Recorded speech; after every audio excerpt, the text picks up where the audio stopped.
materials. Penny, thank you very much for joining us today. Thank you for your support and preparation of this event. Thank you very much. My pleasure, and welcome to everybody. Nice to be with you. I'm a bit further south than you. I live in Israel, but we're the same time zone, so it's nice and easy. Thank you for your greetings. Hi. Hi, everybody. Okay, so this is a webinar on making grammar meaningful, and I'll be suggesting various things, and please feel free to note questions or comments in the chat box. I'll try and keep an eye on the chat box as I'm going. I will give you my email address at the end of the presentation. So if you want to write to me to ask anything or to get a copy of this presentation, you're very welcome to do so. So don't worry if you don't have time to make notes. Just sit back, enjoy, and write responses as you think of them in the chat box. Okay, I'm really interested in teaching grammar. The first book I ever wrote was not on grammar. It was about getting students to speak, because this was the first problem I came up against, getting kids to speak in English and not lapse into their mother tongue or just keep quiet. But the next problem which I encountered was teaching grammar. Now, when I started teaching, it was just right at the beginning of the communicative approach, and people were beginning to talk about, no, you shouldn't really teach grammar, you should teach communication, and they'll learn grammar through communicating. But the textbooks were still full of these very conventional grammar exercises, gap fills and multiple choice and matching and sentence completion, which were fairly meaningless and very boring. And I think this is still true today. If you look at your textbooks in Russia, and I think you'll probably agree with me, and even here in Israel, where they're trying to keep up with communicative stuff, but it's not terribly successful, and there's an enormous amount of meaningless grammar exercises in the textbooks. And so the next book I wrote actually was something called Grammar Practice Activities, because I was so fed up with these meaningless grammar drills that I really, really wanted to find a way of making grammar meaningful, interesting, fun for my students. I never ever thought about abandoning teaching grammar. I think that grammar is really, really important. As it says in the introduction to this webinar, it's really important for getting a high grade on your exams and for proficiency in general. But it can be deadly if it's not well taught. And the basis of teaching grammar, making students want to learn grammar and to learn grammar successfully, is the idea of meaningfulness. But before I get on to that, I thought I'd just give you some interesting information, just for fun, at the beginning of this presentation. Recent changes in English grammar. How is English grammar actually changing over the years, in recent years? And this is based on two sources. One is a book by Arts, a Dutch researcher, looked at the verb phrase in English and how it's changing, and looking also at an interesting source on the internet, which you might want to look at, called Google Books Ngram, and I'll give you an example in a moment. So in what ways is English grammar changing? In what ways has it been changing over the last generation or so? And here's one, okay? There's a rise in the use of the progressive continuous aspect. In other words, a rise in the use of forms like I am thinking instead of I think. This is growing with stative verbs. You get sentences like, what are people wanting these days? Or, are you understanding me? Or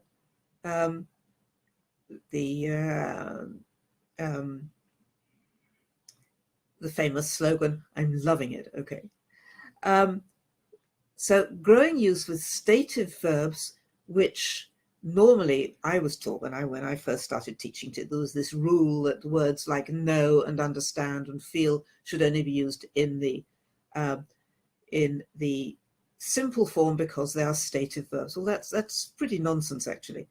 The question is what you want to say and what you mean, and a lot of stative verbs these days are being used in the progressive, and it's a definite tendency. So, okay, I'm glad you found it's interesting.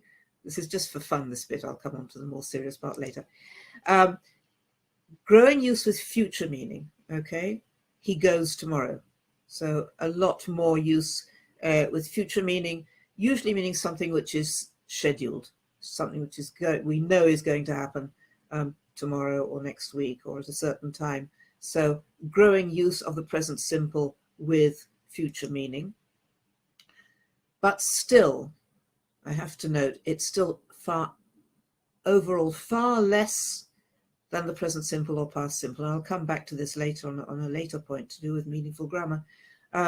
The progressive continuous aspect is growing, but it is still relatively rare compared to the simple forms. Okay, the next change in English grammar I want to draw your attention to is the decrease in the use of must, meaning obligation. And there was a huge decrease between 1960 and 2000, and it's continuing today. I'll show you the diagram in a moment. And it's mostly used these days. Must is used to express logical necessity. They must be ready by now. Okay, they have to. I am sure it is true that. Okay, it's largely replaced by have to rather than must, and therefore it makes sense to teach our students have to rather than must. If we want to get them to express obligation, then probably have to is a more useful verb to know. And have to is overall more common. So let's look at the n-gram. Okay, here's an n-gram for you, showing must. And you can see there's a consistent decrease, okay, over the 20th century and continuing to the present day in the use of must. Yes, Maria says we are usually taught that have to is necessity, while must comes from within. No, not really. They're both they're pretty synonymous. I don't think you need to worry about the distinction between them. Although in some cases it may be true what you're saying, but in most cases they're synonymous, they're interchangeable, and it's preferable to use, as I say, have to on the whole. Then there's decrease in the use of shall as future. Okay, I was taught as a child that I shall, we shall, but third person, he will, she will, or you will, second person as well. So shall, when I was a child, was associated with the present, with the first person. But today, everybody says will or just after any person, whether it's first, second, or third. And shan't has almost disappeared completely, very, very rare. If it does appear, I shall meaning the future, then it'll be in formal written text. Shall is used, where it is used today, it's used rather for offers or suggestions like, shall I do this for you? Shall I help you? Or shall we go now? Or something like that. So it's not used to express future, but to express offers or suggestions. And have, sorry, it should be, there's a mistake here. Have, not have to, have rather than have got. Okay, can you correct that? I need to correct this before I send it. Remind me, Julia, to correct it. Have rather than have got. A lot of the British textbooks teach younger learners today have got to express possession. Have is actually gradually replacing it. So have got occurs in spoken discourse, rare in written, mostly British English. So here we have got to, I put in, it should be have got. And you can see that it peaked in the middle of the 20th century and is going down all the time now. It's used much, much less. Whereas have, or have to, is going up all the time. So have is replacing have got, which is really much more, much easier to teach than have. Yes. Okay. Right. Now on to my main topic here. Why should grammar be taught meaningfully? It's just saying that the sound lagged. I'm sorry about that, and nothing I can do about it. I hope that this is comprehensible anyway. Why should grammar be taught meaningfully? Why meaningful? Meaningful learning, first of all. And we're getting away from language teaching and into education in general. And this is a principle of teaching any subject. Okay, we want our students to learn things that are meaningful to them.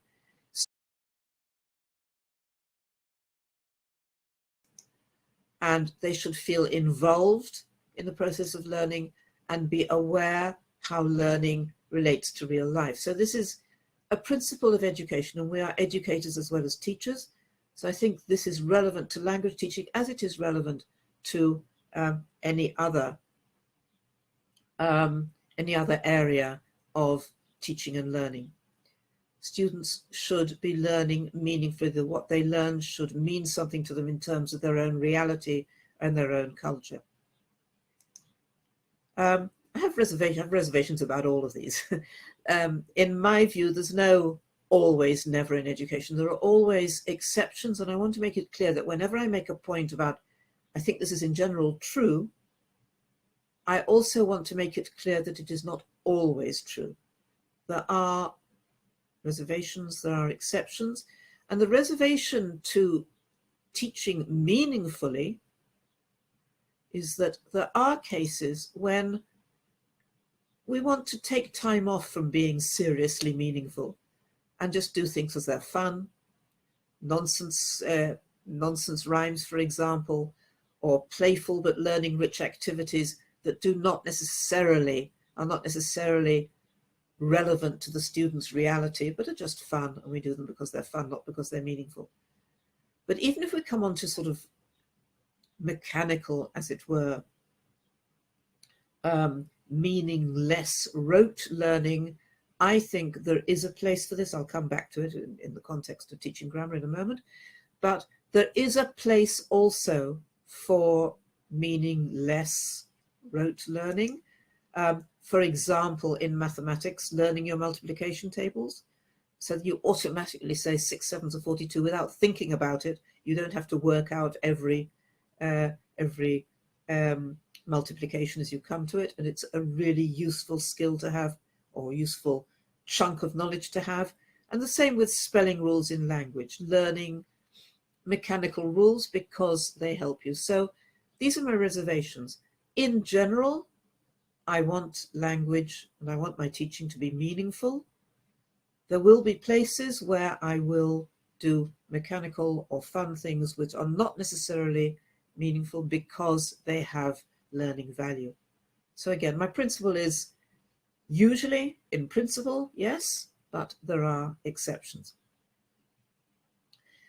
Teenagers often ask about the purpose. They no longer want to do something meaningless. Right. And I think this is a really important point that we need to share with our students. We're doing this because. This is why I'm teaching you this. I want to share why I'm giving you this homework, why I'm doing this lesson, why we're learning English indeed. So I think it's very, very important. Thank you for that point. I think they want to know what is the relevance for them, what is the importance for them of anything we do in the classroom. What is your attitude to the lexical approach? If I have time at the end, I will answer that. Can you come back to me on that, Elena, at the end of the presentation? The second reason for teaching grammar is that grammar conveys meaning. That's why we use it. Normally conveys meaning. It's true that vocabulary carries most of the meanings in a text, and I do believe that vocabulary is in fact more important than grammar. If we're going to spend time in the classroom teaching vocabulary, teaching grammar, I would spend most of my time on vocabulary, but I will also obviously teach grammar.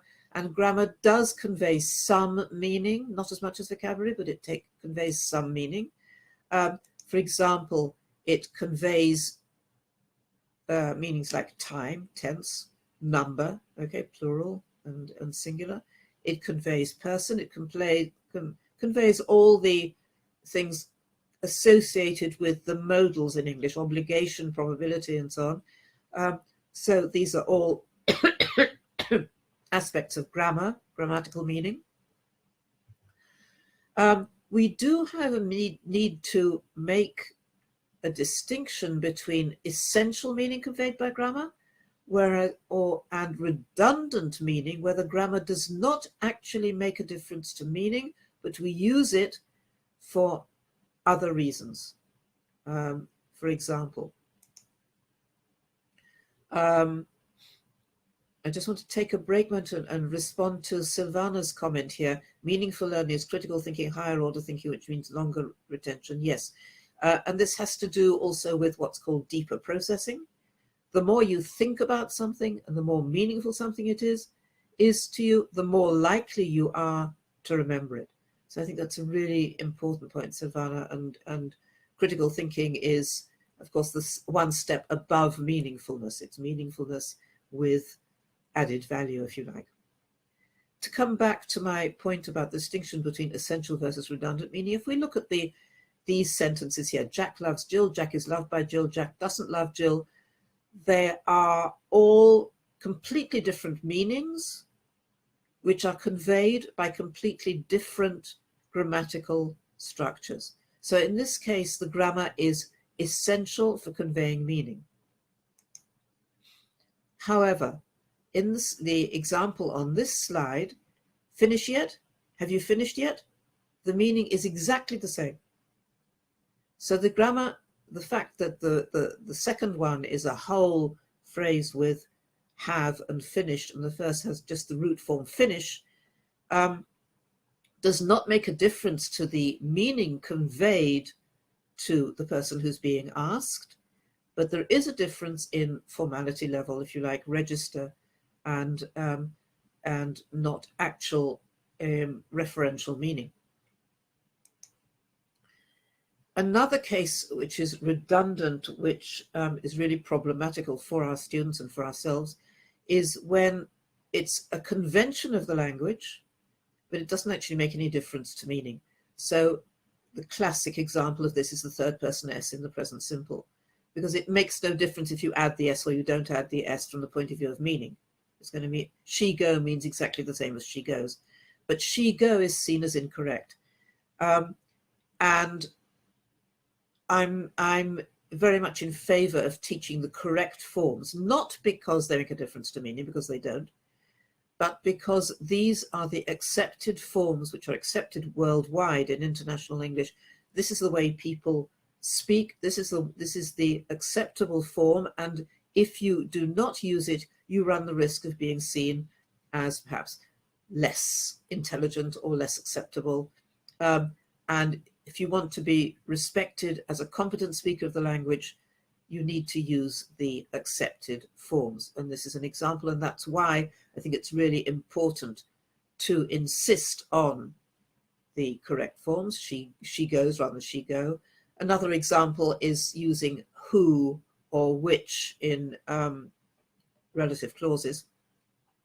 And I think we need to insist on these, not because they're going to get higher marks on the exams, although this, of course, is important, particularly in the context of Cambridge assessment, which is what we're associated with at the moment.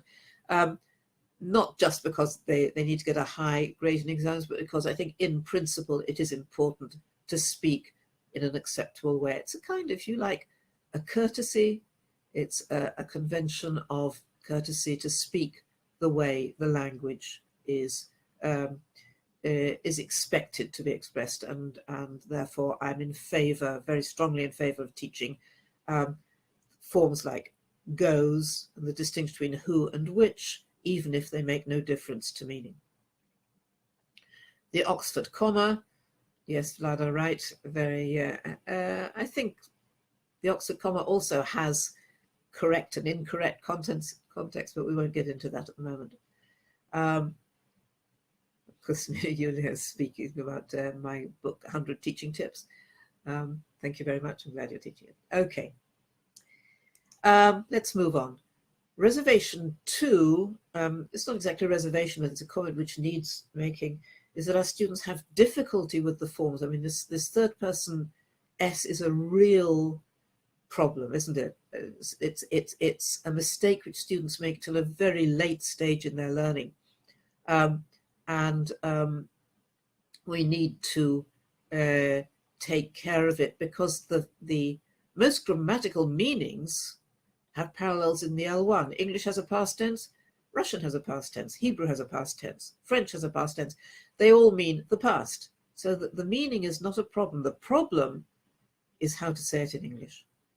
So it's the form, not the meaning on the whole, although there are some meanings in English which are problematic, like the present perfect, for example. But on the whole, the meanings are parallel or similar to mother tongue. And what is the problem is how to make the forms. It's the forms which are difficult to learn. Hence the need for us to practice forms in the classroom, and why there is an emphasis on forms in materials. The third reason for teaching grammar meaningfully has to do with interest and motivation. It's just much more fun and much more interesting if the grammar means something than if it doesn't. Meaningful grammar interest activities are more interesting than meaningless form-focused ones, and I'll give you some examples later.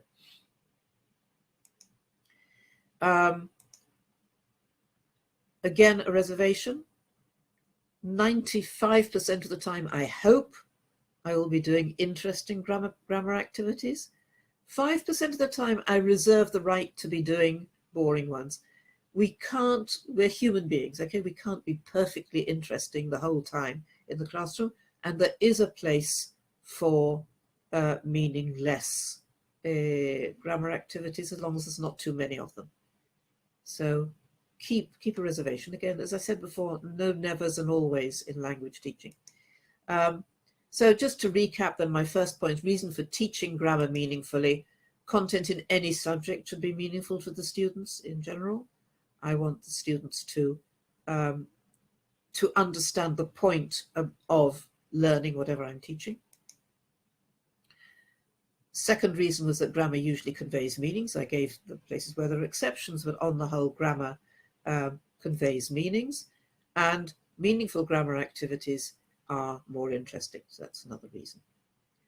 Okay, just checking if there's anything which yes, Maria says German and Russian grammar. Yes, German and Russian grammar are far more difficult because of all the cases and things like that, which we don't have in English. English is not an inflected language, which is means that it's the grammar is relatively easy in some ways. Okay. The interests of students change rapidly, hence we need to be changing our approach to teaching, and the attention span is declining. I'm not sure attention span is declining. I'm not sure there's any evidence of that, Silvana. And the interests of students change, yes, but what interests students is not necessarily the topic of what we're doing, but the way we activate them, and we'll move on to that later. What's your attitude to edutainment? Again, come back to that at the end of this session. I'll see if I can answer it, but I don't want to get into that now, but thanks for the question, Svetlana.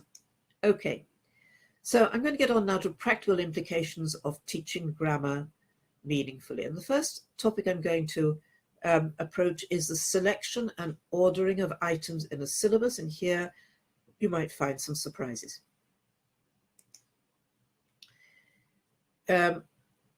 It makes sense to teach the more common useful features first. In vocabulary, it's obvious. Okay, I want to teach the most common words first because they're the words which the students are going to need first. But the same goes for grammar, and people don't think about this so much. For example, well, sorry, I'll come on to examples in a moment. So the main criterion, which grammar am I going to teach first, is how useful is this for the student's own communication? Is it useful, common, in which case I'm going to teach it early? Is it less useful, less common, in which case I can delay it for a bit? So usefulness for making meanings. How often, how soon will the learners need to understand or produce this particular feature? For example, and I've also already mentioned this earlier, that the present continuous is relatively rare, and therefore it makes sense to teach the present simple and the past simple before the present continuous. When I first started teaching, the first tense that was taught in my textbook was the present continuous, because it was very easy to demonstrate. Look at me, I am smiling. Look at me, I am standing. You are sitting, you are writing. Very easy to demonstrate. And it also used the is, are, and am forms, which were taught very early on. So it was, for those two reasons, I think it was taught early, but really it was pretty useless, because once you get beyond the demonstrating activities, it's used very, very little. And the past simple is actually used a lot more. I think if we look at the statistics based on corpus studies, we see that I think the statistic is something like 95% of verbs are in the simple form as opposed to the continuous form. So it's much, much more common. It makes sense to teach them earlier, even if they are not so easy to demonstrate. Elena, present continuous comes first. It's a surprise for me. What I'm saying is that it doesn't come first. It should come much later. The most important thing is the simple tenses first. Another example. Elena, yes, in books. I think this is no longer true. I hope it is no longer true. It was true when I first started. Okay. Not anymore. Future simple before past simple. No, past simple, Anna, is much, much more common than future. So it makes sense to teach the past first. Yes, simple tenses come first in most books. I'm delighted to hear it, so they should.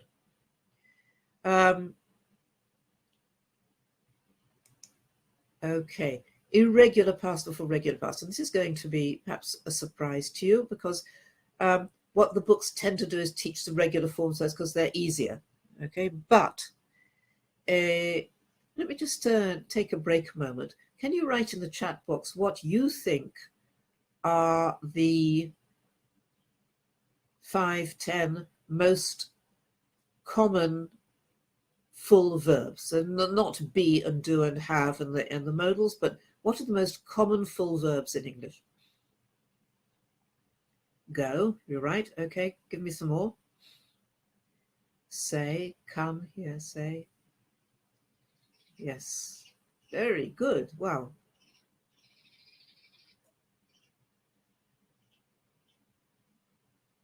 Yes, you're mostly right, and you're a lot better than a lot of teachers. I've done this exercise with other teachers, and I get things like eat and drink, which are somebody's come up with that, which are relatively rare actually.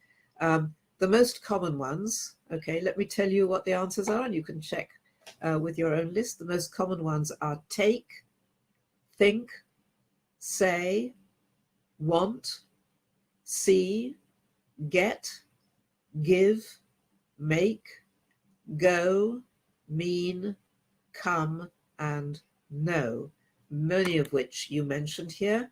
No, watch is not one of them. Listen is not one of them. Of the 12 verbs which I just listed, the only one which takes a regular past is want. All the others are regular. Take, think, say, see, get, give, make, go, mean, come, know. They all have irregular past. And therefore it makes sense to teach the irregular pasts, because they are the ones which they will need more. They will use them more. They are more common. So irregular past before regular pasts. I don't know what your textbooks do. Do your textbooks teach the ED form first or the irregular forms first? ED first, yes, yes. Because it's easier to teach, but actually it's less useful to students. So think about doing something other than what your textbooks do. This one might be a surprise to you. Plural forms, but if you think about it, it makes sense. Plural forms of words that normally occur in the plural. So eyes, ears, feet, children, people. You very rarely talk about an eye, an ear, a foot, a child, a person. You much more often use these in the plural, and therefore it makes sense to teach them in the plural first and then come back to the singular later. And again, the textbooks tend to teach the singular first, and on the principle that, oh yes, we should always teach the singular first, but that's not necessarily true. Where a word is much more common in the plural, children is a very obvious example.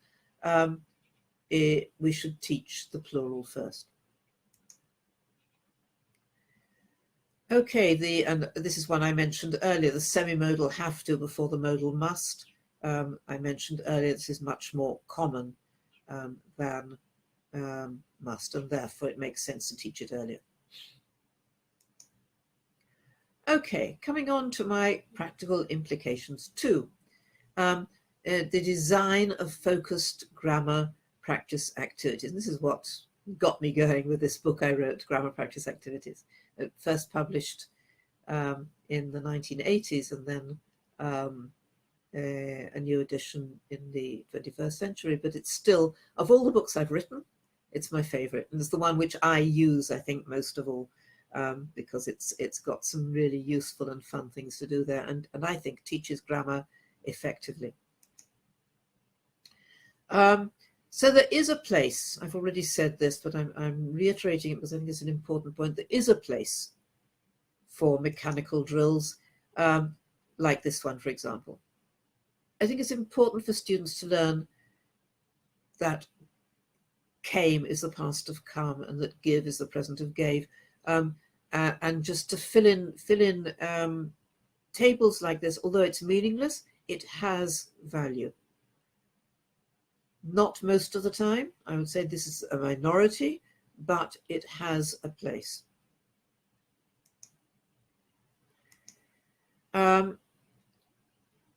Most online grammar practice is meaningless for the simple reason that online grammar exercises can't cope with unpredictable answers. And they have to have one right answer, and the one right answer has to accord with a rule, and therefore they tend to be meaningless. Have a look at this one, for example. Are you busy? Yes, I am. Do you live in New York? No, I don't. Can Sylvia ride a bike? Yes, she can. Does your father read the newspaper every day? Yes, he does. Now you can do this without understanding the words at all. All you need to know is what tense it is and what person it is. So yes, you need to know that Sylvia is a girl and your father is a man, but you don't really need to do anything else. You look at the last item there, does your father read the newspaper every day? All you need to read in order to do that is, does your father? And you know it has to be, yes, he does, whatever the ending is. So it doesn't ask the students to make it meaningful. Sergey says there are ways to make drills meaningful. Yes, Sergey, and you've read my mind here. I'm coming on to that in a moment to say how we can make drills meaningful. Yes, practicing online deprives students from using their hands, so they are writing, which is another important thing in the process of learning in general. Yes, I mean, online, again, never say never. There is a place for these kinds of drills, but they are pretty meaningless and pretty boring. And what I'm advocating, and what I advocated in grammar practice activities, and I've advocated in all my work, is we need to move towards meaningful grammar activities, starting with, okay, very form focused, oriented towards mechanical ones, controlled, and then getting more and more meaningful as we go on. So let me give you some examples here. Starting off with, now, don't worry about these definitions because I'm going to take each one and give an example. Where there's controlled output, predetermined text, I'm more or less telling the students the answers they have to give, but I design it in such a way that it has to be meaningful. And you'll see what I mean in a moment. The second stage is where it's not quite so controlled. The students compose text, but with limited choice, so they don't have much chance to make mistakes, but they can make a choice between one thing and another. You mentioned pre-learning, which comes before practice. What is pre-learning? Pre-learning is you can't practice something before you know it, right? And you're not going to learn by practicing because you won't know what to write at all or what to say. So it's teaching the students what they need to know in order to be able to do the practice activity. Okay, so that's what I call pre-learning. So my second stage here is limited choice. Students compose text. The third stage is where they have much more choice. They choose a lexis in a set number of items, but the grammar is preset because I want to make sure that they are practicing a particular item of grammar, feature of grammar. The fourth stage is brainstorming an unlimited number of responses, so it's much freer. And finally, we're on to communication activities, which are real communication, making meanings, but designed in such a way that they're likely to throw up examples of the structure I want to teach, the target structure. Kate says some students like online exercises. Yes, right, just like playing a game. That's why I say never say never. There is a place for online exercises, like there is a place for even any kind of mechanical or closed-ended exercises, and some students enjoy the game-like, as you say, the game-like aspect of it. Okay, so starting at my first stage, controlled output. This is pretty controlled in the sense that the student doesn't have much choice what they say or write in response to the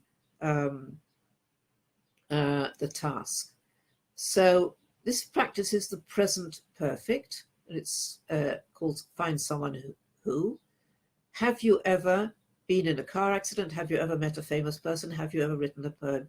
Now, the idea here is that they each get a sheet where this is written, and they go round the class and see if they can find as many people as they can who have done these things or been these things. So that they will always ask, have you ever been in a car accident? Have you ever met a famous person? Have you ever written a poem? There's not much way they can change that, but they are using the grammatical structure to make a meaning, to make meanings. So it's meaningful grammar practice, although it is controlled. And the person who answers say, yes, I have, or no, I haven't. Again, it's controlled.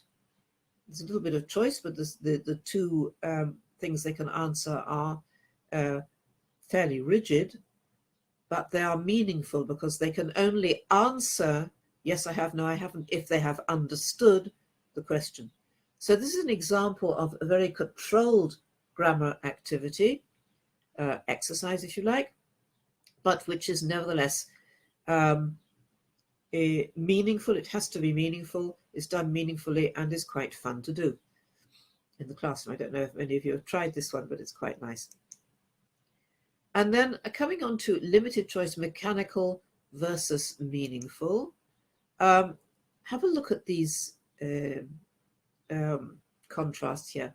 A mechanical exercise would be a meter is then a kilometer, and then short in parentheses.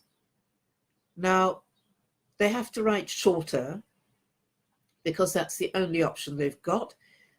They could write in shorter in the gap there. I haven't really left enough room, but they could if I'd left enough room.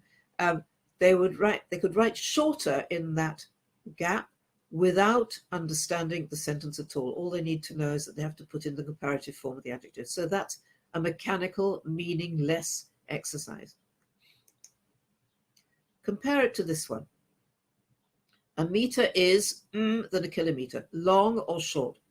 Now, in this case, again, they're writing a very simple comparative form, but they can only do it if they've understood, because they need to choose one of them.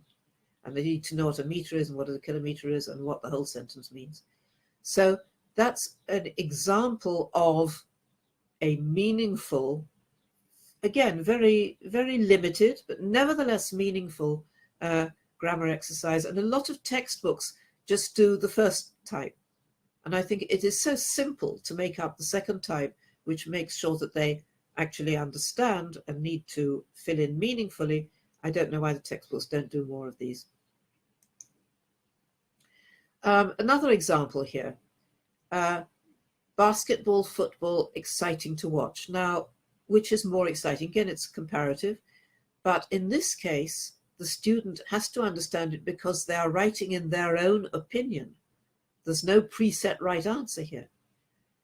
If they prefer football, they're going to say football is more exciting to watch. If they think basketball is more exciting, they're going to write basketball is more exciting to watch. And therefore, these kinds of exercise actually elicit students' own, so it's personalized, their own opinions, tastes, preferences. Here's some more examples. Here we have the answers, which they can fill in, and they'll fill in according to their own tastes. And here's some more examples. Okay, so history, biology, interesting. So they have to write history is more interesting than biology, or biology is more interesting than history, depending on their own tastes. And again, I don't know why the textbooks don't do more of this, because it's much more interesting, it's much more student-centered, and it's much more personalized. Silvana says, how can we help students who are smart enough to understand the meaning of the grammar taught but have very limited vocabulary interest? Yes, the short answer is teach them a lot of vocabulary. I said before, I think vocabulary is much more important. And they need to know as much vocabulary as we can teach them, and we need to spend more time on teaching vocabulary than on grammar. Nevertheless, I mean, this is fairly simple vocabulary, and I think you can practice grammar with limited vocabulary. It doesn't have to be complicated. Okay, coming on to my next stage then, I'm talking about limited choice. Students compose their own responses, but from a limited choice. So here's an example. Practicing modal forms in English. Use can, have to, can't. So they have to write down, you can't smoke here in response to 4, or 1, you must stop, you have to stop here, you must stop here. Number 4, you can't smoke here. Incidentally, increasingly in English, people are saying when they're denying things, when they're prohibiting or forbidding things, tending to say can't rather than mustn't. It ties in with what I said about the decline of the word must.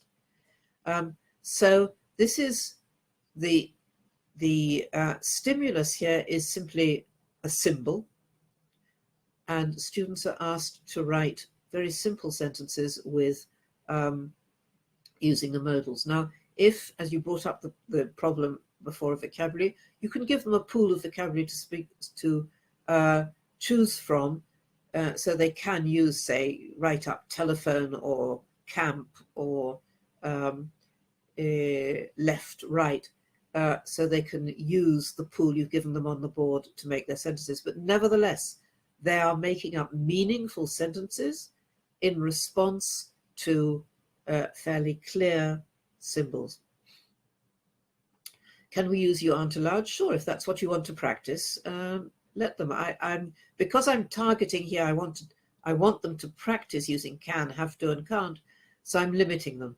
But in principle, you can let them use anything they like, really. Okay, lexical approach, I'll come back to that later. which should come first, a mechanical, meaningful, or communicative one? Probably mechanical comes first, but I think it's a very quick and short stage. Get over it as quickly as possible and go on to the meaningful ones. The meaningful ones do not have to be more difficult, and they can be a lot more fun, and they teach the grammar better if they are making meanings as well as forms. Let's move on to the next kind of grammar exercise I want to talk about. Students choose their own lexis. Before, I was limiting the lexis, right? In the symbols one, they could only use a certain set of words. In the previous ones, also they were limited to a certain set of words. In the next stage here, I'm saying, yes, you have to practice the grammar. I want you to practice, but you can choose your own words. Let's look here. Here's again, back to the present perfect. What has happened to produce these exclamations? Let's just try this for a moment. Can you choose any exclamation you like? Don't tell me what it is, but just write up in the chat box a sentence which would lead to the response of one of these things. For example, I've just got married, in which case the response would be congratulations. So choose one of them and suggest, but my condition is that it has to use the present perfect. Okay, I've passed the test, says Olga, right? Congratulations, says Elena. Someone else. I mean, she says, congratulations. I just bought a ticket to Turkey. She was broken. Oh, wonderful. Yes. Okay. What happens if you do this in class? I don't know how many of you have tried this. This is straight out of my book, so some of you may have read it. One of the nice things about this is someone writes, wonderful. Someone writes, I've passed my driving test, expecting the students to guess congratulations. Someone says, what a surprise, and everybody laughs. And that's one of the fun things about this, but the fact that they laugh means they've understood, okay? And so it's a really nice exercise. Okay, you can stop writing in now. We've managed to arrive in time, thank goodness. Yes, I got a ticket for the Rolling Stones. Okay, thank you very much for these. So that's open-ended responses where students choose their own lexis. Now, one of the advantages of this is that because it's open-ended, not only is it interesting, as you're seeing yourself, and sometimes funny and creative, it also means that students can respond at a level appropriate to them. So students who are more advanced can give more advanced answers, and students who are less advanced can give simpler answers as long as they've got the present perfect and as long as they accord with the rules of the task. That's fine. So it allows students to respond at different levels, using different levels of lexis. The next stage up is brainstorming, unlimited number of responses initiated by students, but the grammar again is preset because I want them to practice a certain grammatical structure. So, for example, guessing games, okay, which practice using yes/no questions,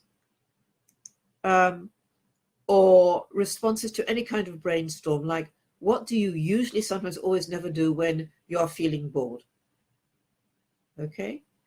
They are going to answer these using the adverb of frequency, usually, sometimes, always, never, and using the present simple. So, for example, let me ask you, what do you usually, always, sometimes, always, never do when you have a test the next day? What do you usually do? What do you never do? I never sleep, LOL. No, you have to revise. I would not accept that answer. I want a full sentence. I always, I never. Okay, because we are practicing. So a student who just gives me a single word answer, I reject it, and I ask for a full sentence. I usually take a good nap. I always worry. I usually eat a lot. Wow, that's interesting. Usually revise. I usually go for a jog. I never can eat. Okay, lovely. Thank you very much for your responses. And you see what happens again in the classroom. You'll get different levels. You'll get easier answers from the less advanced students. You'll get more difficult answers from the more advanced students. Finally, we're on to the highest level, which is communicative activities likely to produce the target structure. For example, interviewing role plays for question forms. I say, I am Maggie Smith, or famous actress. Ask me questions. And the students ask me questions, and I'm practicing question forms, all sorts of question forms. It's much, much more open, but it's a communicative activity. Here's another example, compare. Okay, so if you compare the car on the right with the car on the left, you're very likely to have sentences which use the comparative form.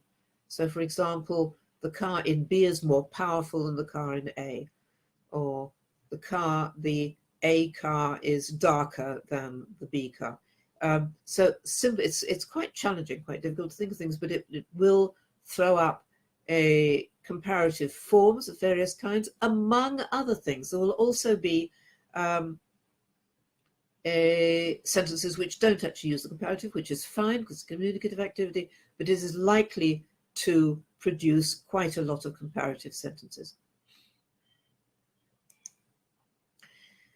Practical implications 3. I just want to touch on grammar exercises which are not focused on a particular grammatical structure, but on grammatical accuracy in general. So not focusing on the present perfect or relative clauses or modal verbs, but just getting students to look at producing grammatical sentences without any particular focus. Here's an example. Transformation from one register to another. It's quite a fun exercise, this. If you give them, I'd say, a dialogue in very, very colloquial, informal English. Have a look at this one. Hey, you, open this door. It's locked. Want me to get the key? Yeah, fast. And you ask them translate this into formal English. So you'll get, it's actually combining with vocabulary, obviously. So instead of hey, you might say excuse me. So this is a question of vocabulary rather than grammar. Open this door. So you would say, please, could you open this door? Would you open this door? Would you mind opening this door? You're getting into grammatical aspects by transforming the register. The next kind of activity, and here I can't give an example, I don't know Russian. I wish I could. But actually translating sentences to and from the mother tongue. This is unfashionable. You won't find it in the textbooks. I think it's an excellent activity for focusing on accuracy of grammar and indeed lexis and spelling and all the rest of it. And it's really, really valuable. So translating either from Russian or to Russian, I think it's really nice to do, and I recommend it. Not all the time, but I think it's one of the battery of exercises which it's legitimate and useful to use and is not used very much in the textbooks, not used at all in the textbooks. And another possibility for general grammar accuracy is expanding. You start with a brief sentence and challenge students to add 1 to 3 words. So I live in Moscow. I have always lived in Moscow. I have always lived in Moscow because I like it, and so on. They can expand however they like, adding adverbs, adding little phrases, but it must remain grammatical. So that's another way of practicing grammatical accuracy in general. Here's another one. Expanding but much more focused, taking very brief newspaper headlines and asking students to expand them into full sentences, using appropriate tenses, definite, indefinite articles, and so on. So this general grammatical accuracy. Practical implications 4, and this is my last one, I think my last set of practical implications, making meaningless into meaningful exercise. And someone asked about this much earlier on, didn't ask about it, actually made a statement, yes, but you can make drills into meaningful exercises. And I said, yes, you're right, and I'll get onto that, and here we are. So making meaningless into meaningful exercise. Let's look at some examples. Coursework exercise and online exercise are not usually meaningful. They are typically closed-ended. In other words, they have one right answer, as in the example I gave you before. Or in this one, past tense is she leave early, she left early. I would say 90% of the exercises we see in textbooks and certainly online are like this. There's one right answer, and they're not really meaningful because in both cases you can fill in the answer without understanding the sentence. And here's a third example. He can't find the key. Lose. Slightly more meaningful. You need to understand the whole idea of can't find and lose, but still fairly limited. And the last one here, another example. Again, you could do it without understanding. People, it has to be who. Now, what I'm suggesting is in exercises like this, delete any instructions or text that limits responses to preset content so that the exercise becomes open-ended. Here's a whole one which I picked up from the internet. I am Moroccan. I am not Hungarian. They can dance, and what they have to write is they can't sing. They like reading books. They reading from Kindle. They have to fill in don't like reading from Kindle. And again, they can do it meaninglessly. They don't have to read the whole sentence. And okay, they're practicing the negative form, and I've already said there's a place for meaningful exercise, but what I'm looking at here, what I want to get to, is meaningful ones. How can I make this meaningful? I hinted at it before. You can delete things. So let's see what we can do. We've deleted the last word. So they can dance, they, and they have to say what they can't do. Okay, is it not sing? So you can say they can't play the guitar, they can't play tennis, they can't whatever. They like reading books, they, and they have to think of something that they don't like doing. So it becomes meaningful. They are still practicing the negatives of the verbs that I want them to practice the negatives of, but they are making up their own answers, which can be creative and different. And the sharing also is much more fun later. And they have in fact much more practice of the target forms because each sentence produces a whole lot of variations, which it's fun to go into. And so, yes, this is what the exercise will look like. This means being willing to do what I call mutilating your textbook, allowing yourself to change things in the textbook and do things which the textbook did not really intend you to do. Here's another example. Sentence completion from a bank. Complete using past tenses of the verbs.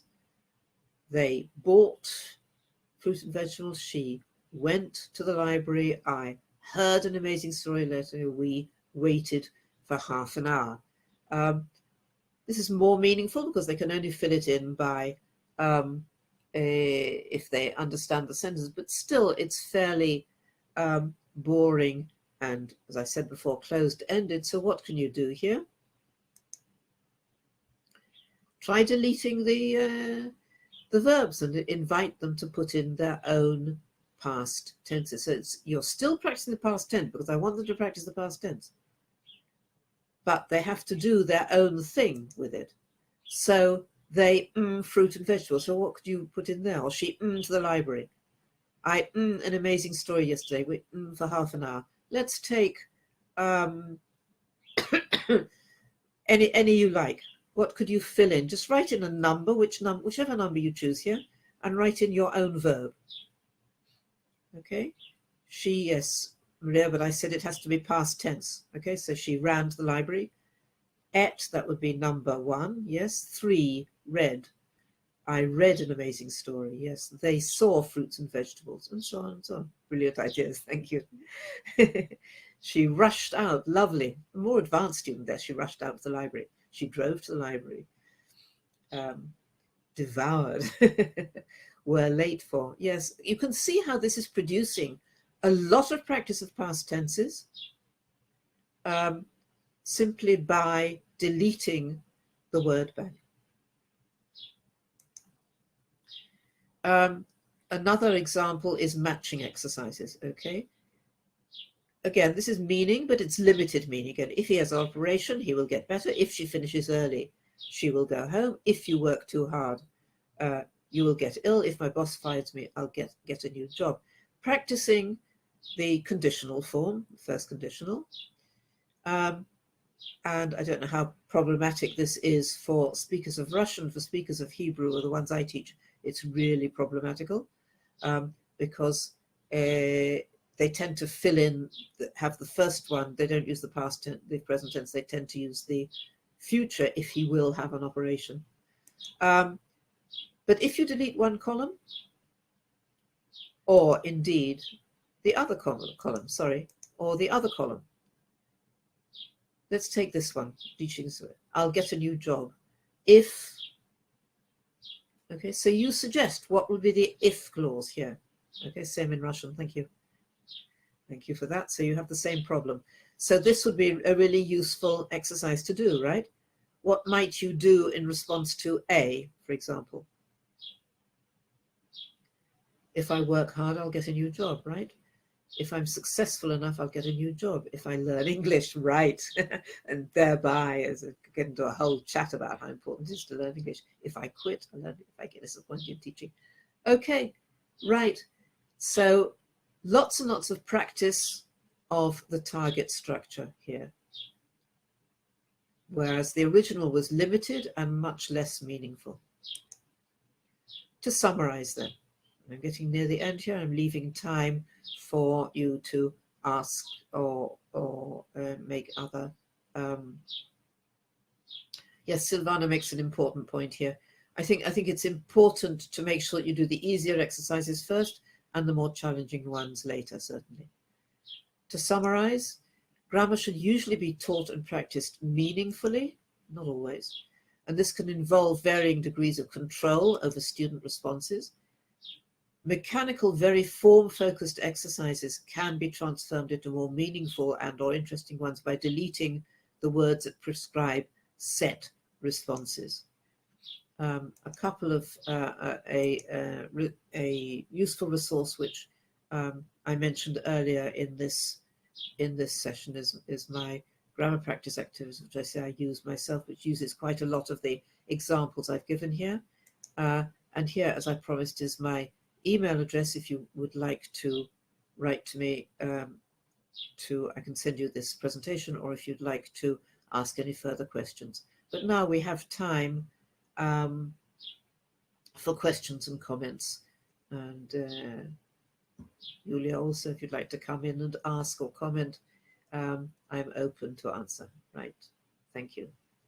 Okay, I'm waiting for questions.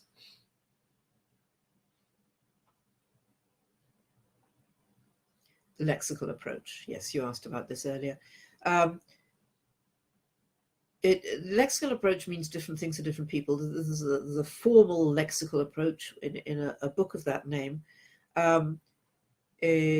which talks about teaching Lexis as a basis, and virtually not teaching grammar, or teaching almost no grammar. I think I would accept that vocabulary is primary and important, and I've already said that I would spend most of my time teaching Lexis. I would not say that this means not teaching grammar. I think teaching grammar is also appropriate. So I do not accept the lexical approach in its classic form, which is grammar depends only on Lexis. I think there is a point in teaching grammar as such. Yes, okay. I may have missed questions because I was concentrating on answering this one. Okay to give mechanical drill exercises too. Yes, I'll come back and do one on Lexis, on vocabulary at some point. Yes, there was a very interesting question there about, do I think that mechanical exercises are better for weaker students? And the answer is no, I don't. Mechanical exercises are not necessarily easier. It depends on the vocabulary which is being used. Mechanical exercises can sometimes even be more difficult. They are not necessarily easier, and they do not teach very well. I think there is a place for mechanical exercises for students at all levels, and I think there's a place for meaningful, creative, open-ended exercises for students at all levels. So my answer is no, I don't agree that mechanical exercises are good for elementary students, for slower, weaker students. I think the question is how demanding the exercise is from the point of view of vocabulary. If the vocabulary demanded is very difficult, then whether it is mechanical or not, it's going to be inappropriate for elementary or weaker students. If the vocabulary is easy, then it's going to be appropriate. It's not a question of mechanical or non-mechanical. Okay, this is a lot of stuff. Wow, it's getting too, it's getting, yes, I've got a little bit of a cold, you're quite right, thank you. Educating and entertaining at the same time. Yes, I think a good teacher uses humor and entertainment. I don't think this should be a goal, but I think it should be one of the things we do as a side effect, or to accompany our teaching. We should be having, I mean, I've given some examples here. I think we should be having fun and entertaining at the same time as we are teaching. I don't think entertainment should be a goal in itself, but as part of the way that we make our material learning rich and productive. I'm sorry, this is going so fast that I'm probably missing all sorts of questions. So if you've asked something you want me to answer and I haven't answered, could you please write it up again? Thank you very much for your thank yous. And it's great. Can you write up any questions again which I have not yet covered, and I'll try and catch them as they flash past.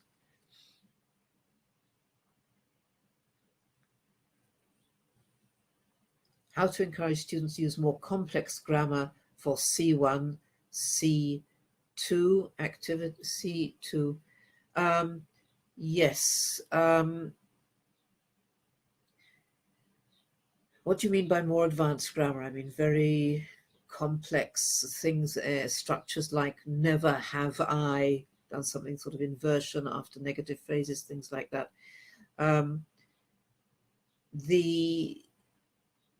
I don't know the answer to that question because I don't know about grammar books which do advanced grammar. I'm sure you know better than I do.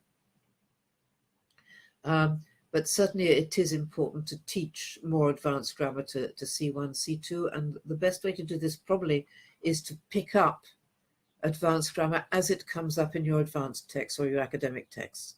You have an academic text or research paper or something which you're reading with your C1, C2 students. Note when you're preparing it, note the grammar points which are which come up, which are more advanced, which you'd like to focus on, and pick them up as you go. Another important thing to do with C1, C2 students is when you get in their papers, their essays, note the grammar mistakes which they tend to make and use them as a basis for your lessons. Make a note of the grammatical mistakes in their writing and indeed in their speaking. Should I put the previous slide with my book? Here it is. Got some points. Reduce using two. Some points. Reduce an essay for using too complicated grammar or lexical constructions. That's very odd. Any rules to read about rules for this case? I don't know. Can't help you on that one, Olga. I'm sorry. Seems very odd to I would say I would be very pleased with the student who is using advanced grammar. Teaching grammar meaningfully somewhat aligns with the holistic approach of teaching and learning. To some extent, yes, it does align with holistic approach of teaching and learning. In other words, I'm using a lot of vocabulary in teaching, in using open-ended grammar exercises. I am engaging the whole person in that I'm asking to make very often personal statements about themselves. Yes, I think there's a link. I'm not altogether clear about what the holistic approach is in general, but yes, in some yes. What is the appropriate time to teach and practice grammar during a lesson? How much time should you spend on grammar? I've said about vocabulary that I think one should spend at least a third of the teaching time on vocabulary. I would say less than a quarter, sort of between an eighth and a quarter on explicit grammar teaching. Although, you know, when you're teaching a reading comprehension text or you're having a discussion, grammar is going to come up here and there. So you're going to have incidental grammar teaching while you're teaching a text or doing a discussion activity, but focused grammar not more than a quarter of the time and probably a lot less. What else have I missed? What level is your grammar book? It's not a level, it's all levels. It's ideas for teaching from elementary to advanced. Is it a good idea to use mechanical exercise when presenting new grammar? I've said there's a place, yes, certainly. I would use them briefly when doing a new grammatical point, yes, but briefly. And I would move on as soon as possible to exercises that make meanings. How important is error correction when students are doing communication? That's a really nice question, Kate, and a really important one.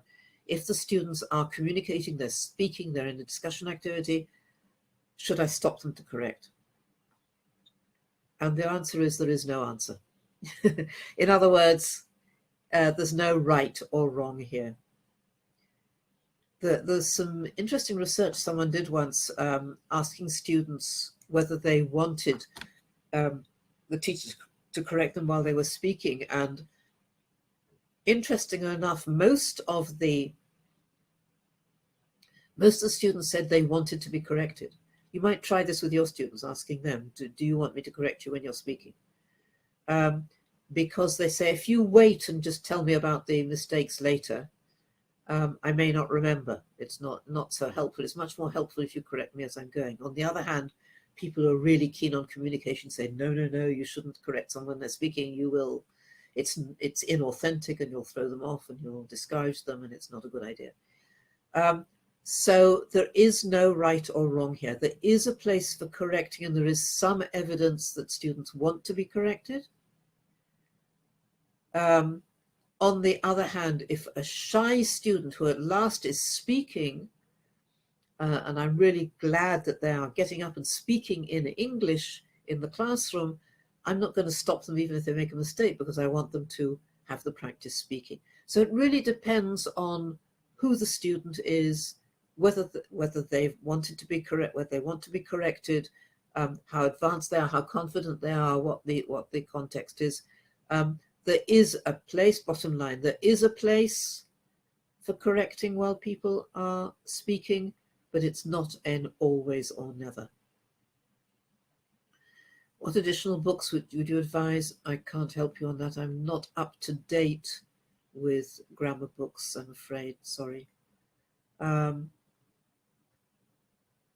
Yes, I'm not sure delayed correction is the best, Galena. There's some evidence that delayed correction is not terribly effective, that correction at the point when the student was making the mistake, that's when they learn best from it. I think the best guideline here is ask the students what they prefer and then go according to that, because they know what helps them. Sometimes grammar topics need to be limited to one class for it. That's a really important point. Yes, just one-off teaching grammar, saying, right, I taught you the present perfect last week. That's it. That's your lot. You should know the present perfect. Well, of course you don't. Grammar needs to be taught and retaught and retaught and retaught, as does vocabulary. Review is the name of the game.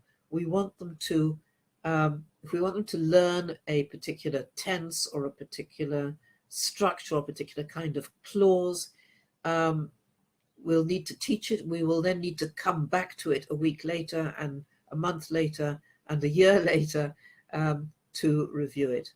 There's no just teach it and leave it. I think it is important. You do need to do focused teaching at the beginning to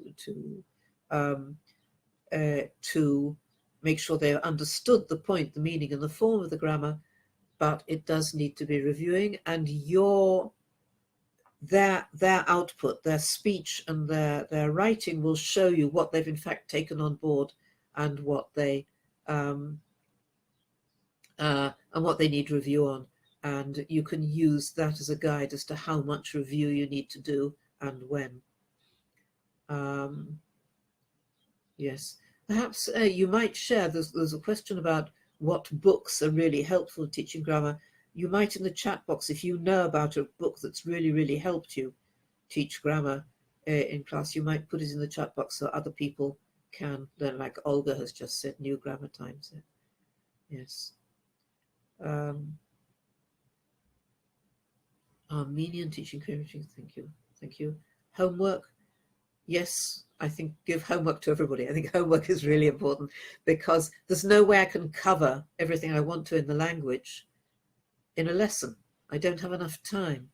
I need them to do homework to learn more, basically, whether it's review or whether it's preparing for the next lesson or whether it's reading or whether it's searching for vocabulary or grammar outside the class, or whatever it is, whatever the homework is vitally important. Yes. Is there a big difference between have and have got? In meaning, no. The main difference is that have is much more common and that have goes into different tenses, where the have got is only present. So I really want to say again that I think it's worth teaching have rather than have got. Should we check homework together with students? Svetlana asks, I'm sorry I'm missing a lot of your questions. I'm just answering the ones I check, but please feel free to write to me with the questions I haven't asked. Should we check homework together with students? Probably not, and I'll tell you why not, because it's terribly time consuming, and it means that if you're checking students' homework in class together with them, it takes up half your lesson and then you don't have time to get onto your lesson plan. I think it is, if you have time, the best thing is to take in their notebooks and check their homework at home, give them back to them. That's the ideal. If you have large classes and a lot of teaching hours, and that's not practical. Another possibility is just display the answers and get them to check themselves, or put them in pairs to check each other quickly and just ask you if there are any they didn't understand. But one by one ping pong checking of grammar homework in the classroom is takes up a lot of time, and I'm not sure it's worth it. Cambridge certificate, I don't know anything about it now. I'm sorry. You'd have to ask the Cambridge people about that. Yes. We went in Yerevan. Hi, Alpin. Yes. Okay, I'm glad you're finding this helpful. Combination of experience, common sense, and science. Thank you. What a compliment. Thank you very much. And thank you for your responses and your responsiveness. Yes, any questions which I have missed, which you'd like me to answer, please put up, or any points you'd like to make. Will the presentation be available after the webinar to ask the organizers? But I've already said you can write and get it from me. I see people someone has already done so. Yes. Making your own exercise can be time consuming. Yes.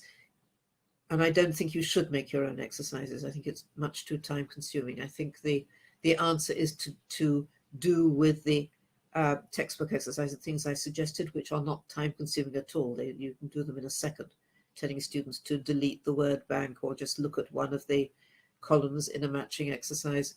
It's not time consuming at all. Or just pick up ideas from grammar books.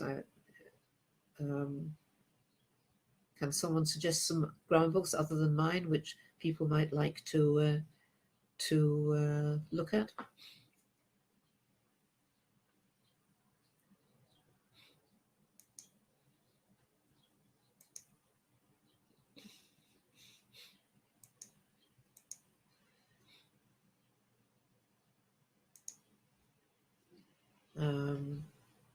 What's a TOT course? I don't know what a TOT course is. You'll have to explain that to me. Teaches something? Yes, you can certainly send me a message through email if you have anything. So, by Leo Sullivan. Yes, anything by Leo Sullivan is good. I highly recommend him.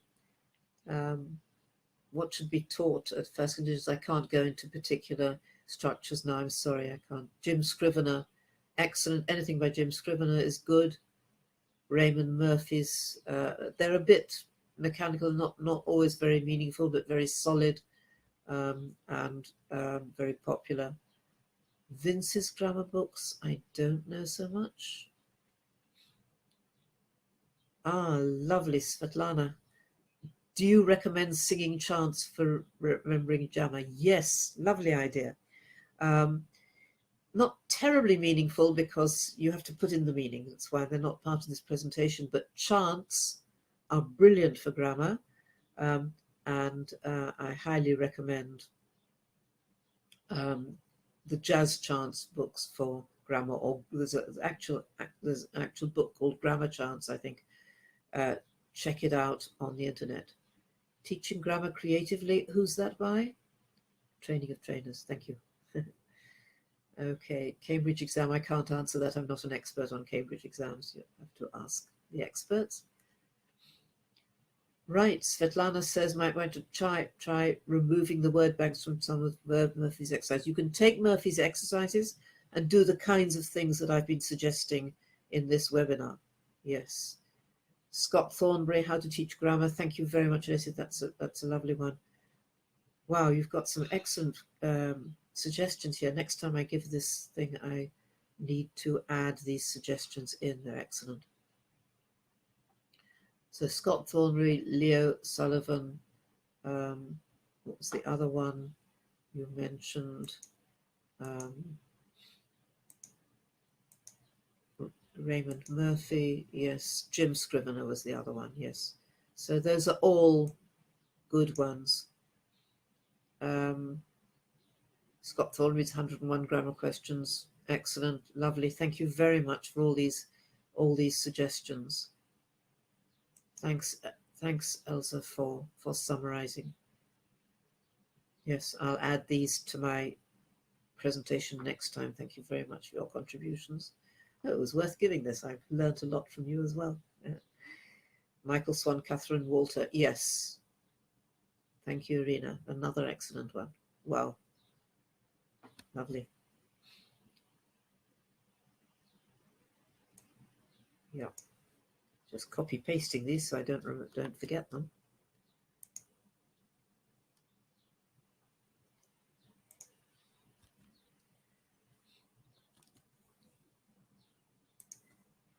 Yes. Phrasal verbs. I said before, I'm not going to get into the teaching of particular aspects here. That would be a whole session on its own, how to teach phrasal verbs. It's a big area.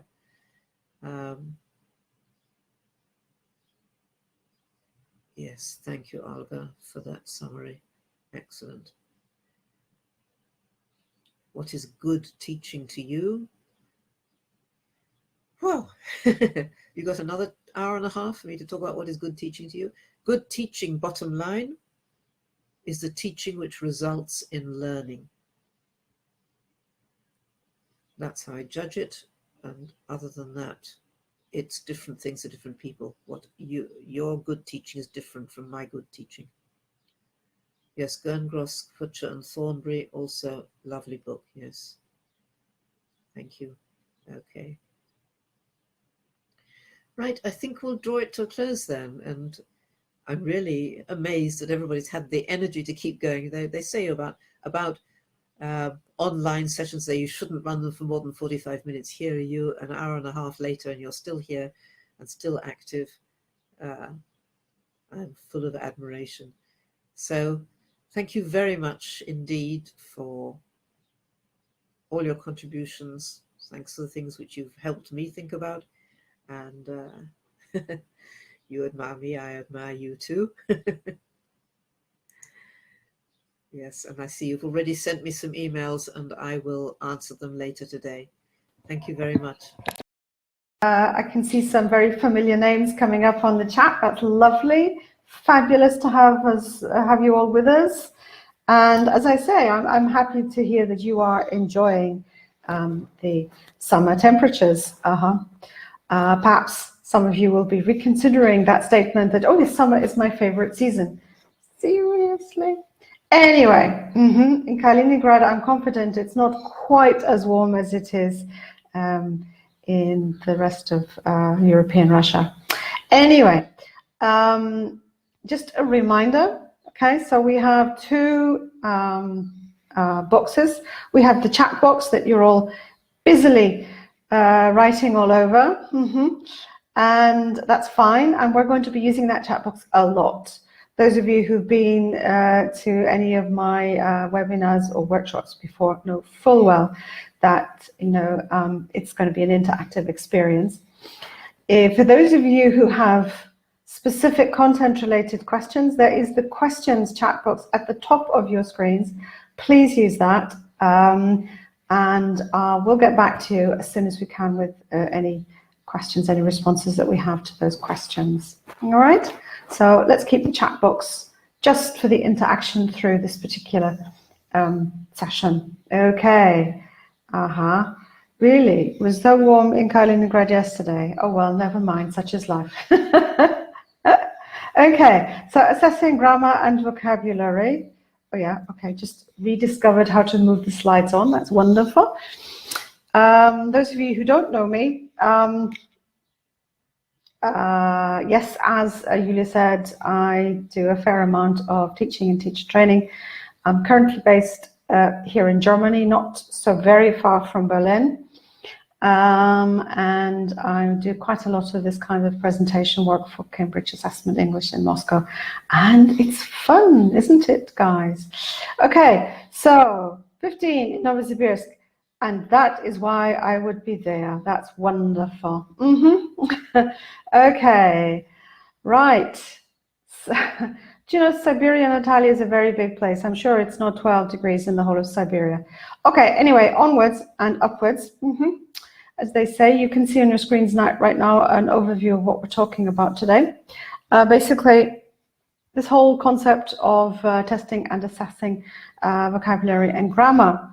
Now, Penny's magnificent webinar earlier talked about the importance of making grammar and vocabulary learning meaningful, which is fine, and how to avoid the mechanical stuff is also fine. And now we're going to take it a step further and check, do we need to assess this in isolation or not?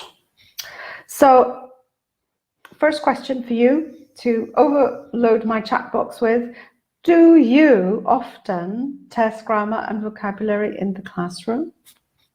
Yes or no? There's nothing to be ashamed about.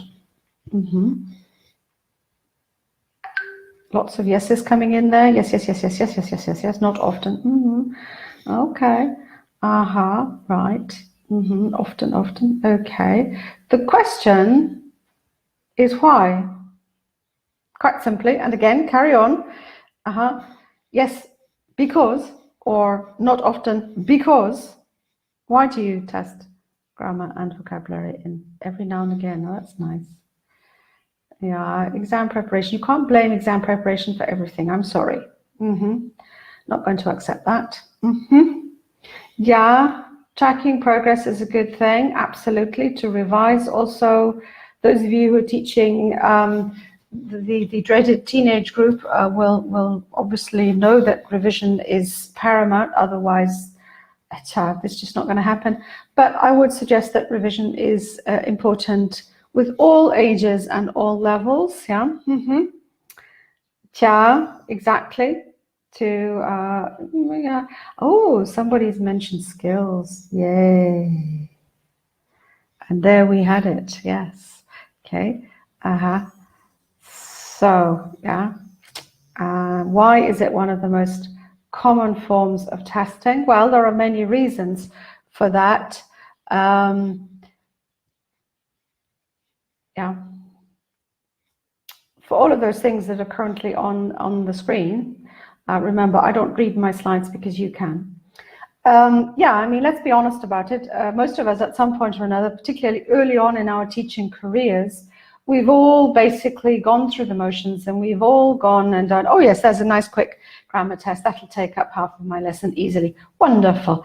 You know, we've all taken the easy way out and not thought about it. And now we're going to have to think about these things, I think. But the basic thing is that grammar and vocabulary, as Penny pointed out earlier, are essential. Without grammar and vocabulary, we're not really going to be successful in any of the skills, of any of the language skills that we really need. And it's not just, yeah, nice idea to say the test for that for me. Yes, but we know it's not true. Okay, so yeah, it's basically we have to at some point revise, test, and assess. Okay. Their knowledge in grammar and vocabulary. So,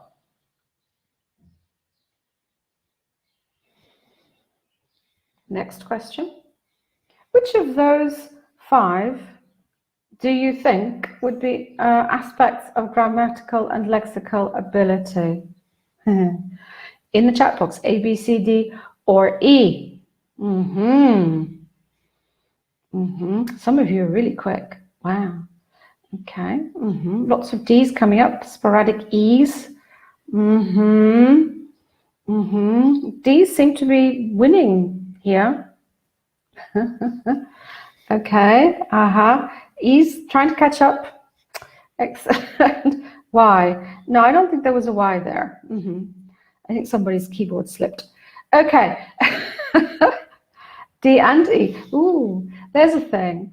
And the point would be that, yes, nowadays we tend to suggest that the ability to use grammar and vocabulary correctly would be the most important aspect when writing, reading, and so on and so forth.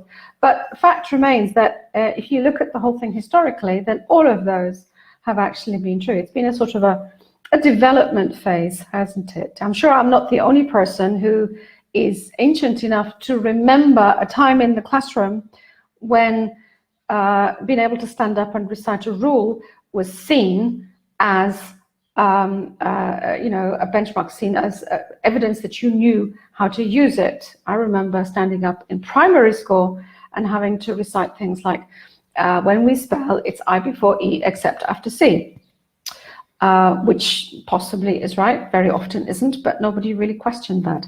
Yeah, and then we moved on to translating and to using grammar and vocabulary to translate more accurately, which again is not incorrect. It is certainly an aspect. Then we moved on to be able to select the correct form from various options. And then finally, we moved on to to this checking whether we can actually use our grammar and vocabulary accurately for the skills. So basically all of the above. Did you really? 3 to 5 times? Oh my. Yeah, I remember at primary 3 to 5 times was the easy thing. It tended to be at least 20, if not 50. But anyway, that's because I'm a dinosaur. Okay, so let's move on to think about what aspects of grammatical and lexical ability do we actually need to assess. To give you an example, most of us would agree that being able to spell a word correctly is very useful, particularly when we're writing, also useful when we're reading so that we recognize it. What other aspects? Thank you, Irina. I wish I could see you. Is it Irina or Ina even? I can't even see. So small. Okay. What other aspects, apart from spelling, do you think we should be thinking about?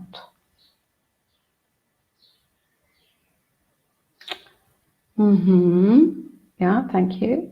Yeah. Register. Good point. Exactly. Yeah, all kinds of things. Indeed. Yes. Indeed. Yeah, I see you people are way ahead of me here. And yeah, absolutely. You've mentioned quite a lot of these things. And this list is not the definitive list. This is by no means exhaustive. Okay. But all of these aspects of ability are relevant in different ways and for different purposes. And it's important when we think about testing and assessing our people to know what we're talking about. Yeah. Yeah. Wow. Yeah. All sorts of big fancy words. Yeah. Okay. So moving on. Yeah. If we think about why we have to assess grammar and vocabulary, we've already mentioned to a great extent this need to underpin all of the skills. Yeah. Yeah. Okay. Yeah, you can say that. For motivational purposes. Yeah. That only works if they're getting good scores, of course. And it's easy to go too far, isn't it? But if we think about some of the processes that we have to go through, for example, if you just look at the reading there, first of all, when we read, we have to be able to recognize and understand a word. And having recognized and understood that word, we then need to be able to understand the basic meaning of the phrase or then the sentence. We might have to understand the implied meaning because, you know, people don't always write what they think because that would not be very tactful most of the time. So we often have to think about what the writers actually want to tell us, what is the hidden message, yeah? Okay, and we have to then understand all of that across sentences, across whole text, and so on, and so on, and so forth. So, you know, we have to think of the effect or the impact that our knowledge of grammar and vocabulary has on how we use the skills. Okay. Right. I mean, if we think about it, if we don't have grammar and vocabulary, can we have communication? And I would put to you that it's actually very difficult. Yeah. I had a young man once, a student in Moscow. He was about 18 or 19, and he tested in at pre-intermediate level, which I thought was generous, frankly. He had lots and lots and lots and lots of words. He had the vocabulary, and he was very communicative in as much as he wanted me to understand what he said, but he had absolutely no grammar. Consequently, communication was an uphill struggle. quite a lot of the time. And he often had to resort to drawing pretty pictures to help me understand what he was trying to tell me. So it works the other way as well, doesn't it? If people have grammar but don't actually have enough words. I think somebody asked that particular question earlier on, didn't they? Okay, right. Oh, no, good. There we can use body language, Olga. This is very true. And even online, despite everybody's assertions to the contrary, we can use body language online. But there comes a point, and I think we have to agree on that, where, words and body language are not enough. Yeah. Okay. But we do need to be very, very careful, obviously, because if we focus too much on this meaningless and mindless learning and assessing of grammar and vocabulary, then it's very, very easy to demotivate our learners. And that doesn't necessarily apply only to kids and teens, but also to adults. And even though adults are in a better position to understand that they need grammar and vocabulary, still, we have to be quite careful not to demotivate them too much. Yes, indeed. Okay, so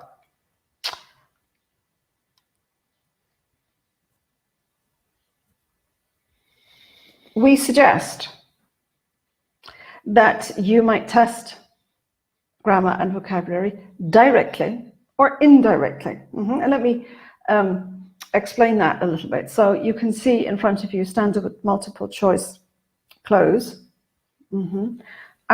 I would put you that this tests, in this case, vocabulary directly, in isolation, if you will.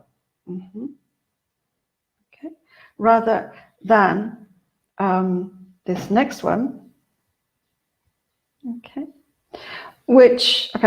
so the student here has been asked to produce a piece of writing about their favorite teacher. And we are still testing and assessing grammar and vocabulary, but it's indirectly because we're looking at production as a whole. And of course, would we assess the grammar and vocabulary in these two examples in the same way? Quite probably not, because we have to look at production more holistically. Exactly. Yeah. So let's think about the following tasks and try and work out what kind of response they need. Okay, so look at this task. What kind of response, what type of response does this kind of task elicit or require? I mean, what do they have to do?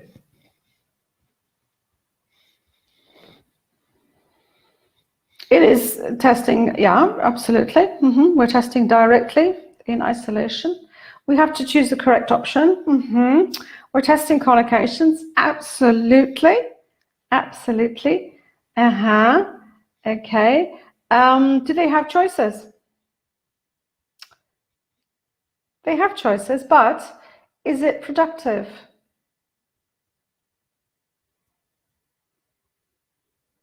Not really, not at all, I would suggest. Exactly. So this is what we tend to call a selected response. So you give them some choices, they select the right one. There is absolutely no production required, but they do need to understand the sentence. So it is meaningful in that sense, to come back to what Penny was saying earlier. And it does test knowledge of the words and their usage in sentences. It is quite mechanical, but it does have meaning. Okay, so this is what we call a selected response. What about this one? Yeah, this is everyone's favorite. Yeah, it's that keyword transformation, where the second sentence, by the time you finished with it, has to mean exactly the same as the first sentence. And you have to use the keyword, and no, you can't change the keyword. So And you usually get told, okay, you can have 2 to 5 words or 3 to 6, depending on the level, for example. It is testing paraphrase, absolutely, the ability to paraphrase. It is productive, but is it very productive? Yeah? Almost. I like that.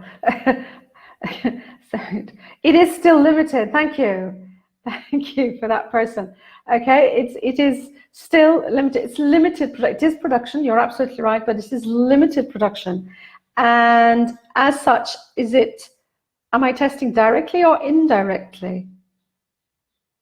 It is guided. Absolutely, Dmitry. Yeah, I'm still testing directly. Yeah, so I'm still testing grammar and lexis essentially in isolation. Rather than more holistically, yes? Okay, so we've got 2 different types of tasks, which are essentially directly testing whatever directly. And then look at this one.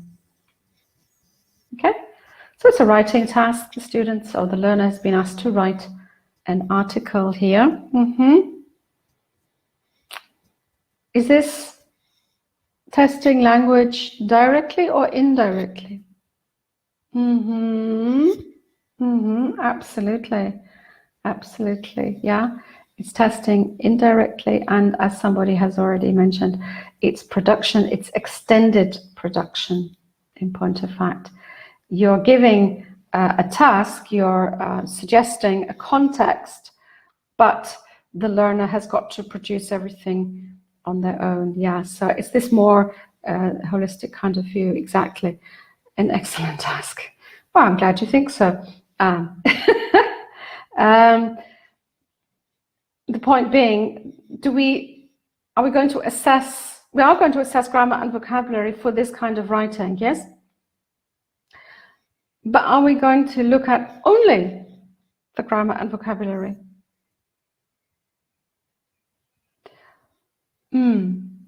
Or, yeah, exactly. So we have all sorts of things that we look at in relation to assessment of both speaking and writing, yeah? And grammar and vocabulary would only be one quite small part of it. So we have to look at how to assess that differently. Okay, so, quite. Okay, moving on. Okay, we're going to start to think now about how to evaluate direct test items. So if we're thinking about items which are designed to directly test or assess a specific piece of language, right? Obviously, we just take whatever our course books give to us, and I'm not really suggesting anything else, but we do need to assess how useful the test items are. Okay, so let's have a look at this. Okay, yes, we know. Yeah, thank you for answering. That's wonderful. So basically, such multiple choice test items tend to come with a stem. In this case, a sentence. It could also be a mini dialogue, so a 2-line dialogue. The important part of this would be that it's going to be short. Why is it going to be short?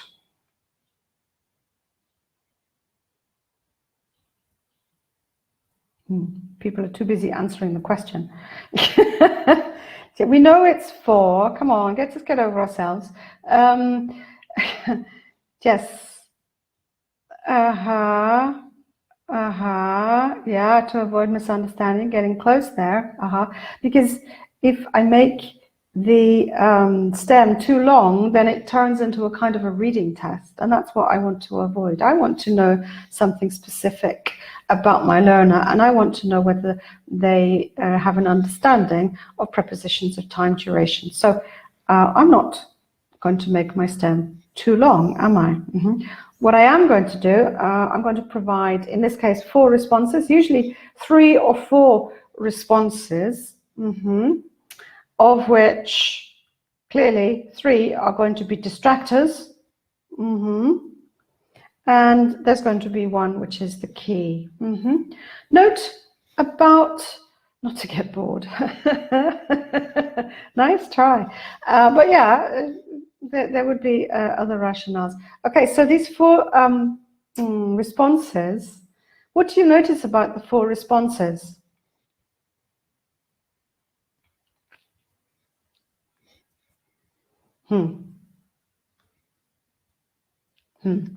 I'd stop the chat box dead. Yeah, exactly. Exactly. Thank you. Yes. And they are all prepositions as well. They're all prepositions. They're all prepositions that we use in relation with duration of time.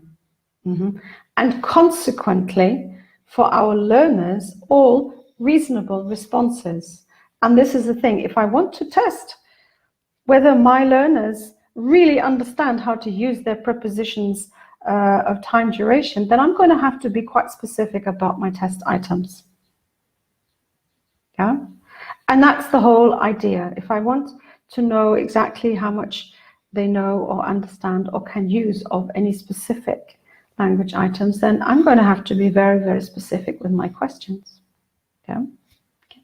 And that's something which I think it's a lot of us have not always really fully understood. Okay, the early multiple choices tended to include one answer that was so offbeat it was ridiculous, and another answer which might fit if you changed the whole sentence, and then that left you only with 2 reasonable choices. And we're saying, well, actually, that's not very practical, is it really? If you're going to give distractors, then you need to make sure that your distractors all come from the same lexical or grammatical area. Okay, so far so good, right? Easy.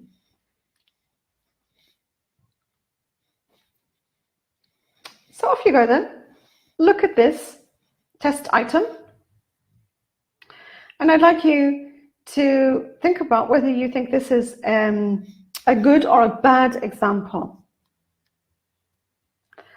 If you think it's not a very good example, then you might also want to suggest in the chat box what you would change to make it better.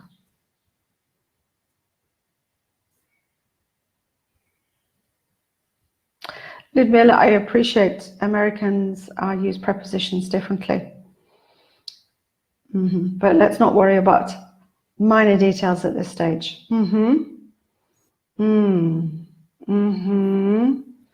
Why? What would you change, people? Ah, thank you, Nadezhda. That's a good idea. Exactly. Yeah. So you can see that it's asking the learner to decide 2 things: to choose the correct pronoun and also to choose the correct verb form. Yeah. So at the end of the day, do I really know whether they have an understanding of both pronouns and the verb forms? Not really. So I do need to, you would leave only 2 options. Well, you know, that's, yeah, possible. What else do you notice? Think about how it's presented.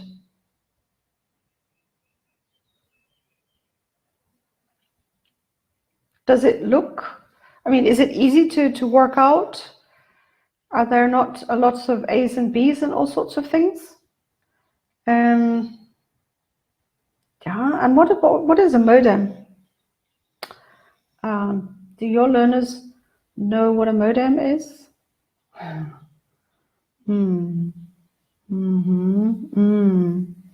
Yeah, exactly. Yeah.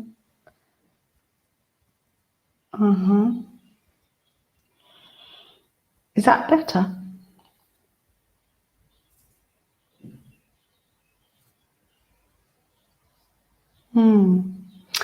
Yeah, let's think about why it's better. Yeah. So first of all, we've spaced it out a little bit, so there's a little bit more space in between the stem and the responses.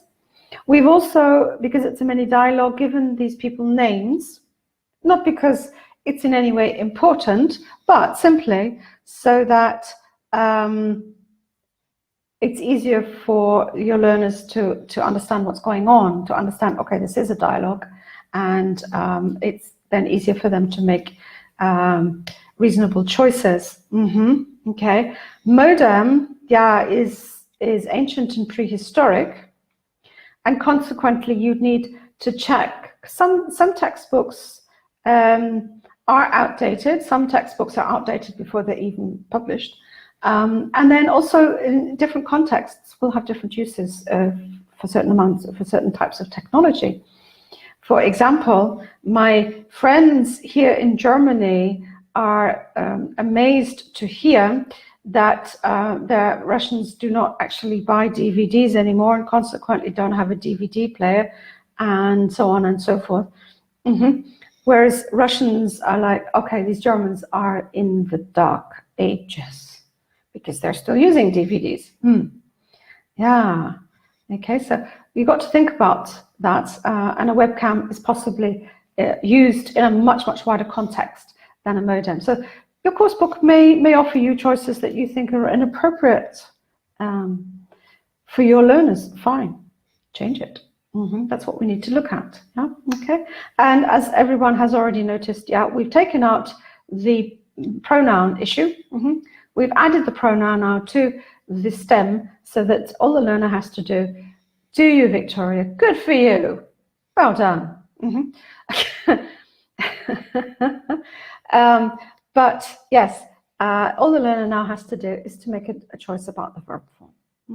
Okay, and so you can see quite easily, quite quickly, okay, my students do understand the use of auxiliaries in short answers, in short yes/no answers, or not.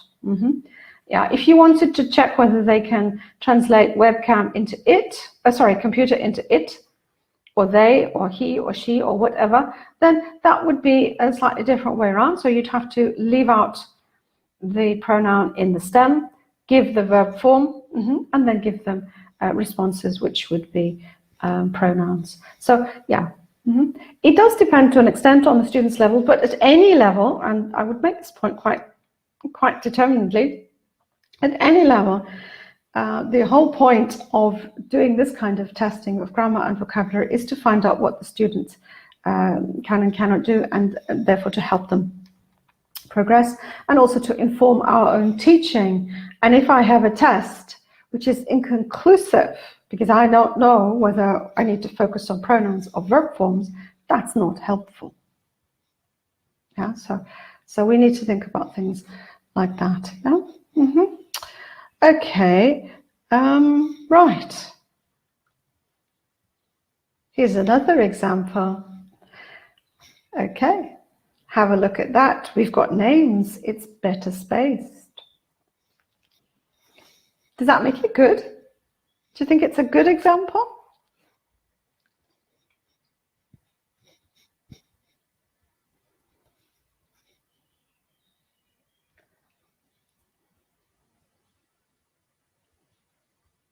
Really?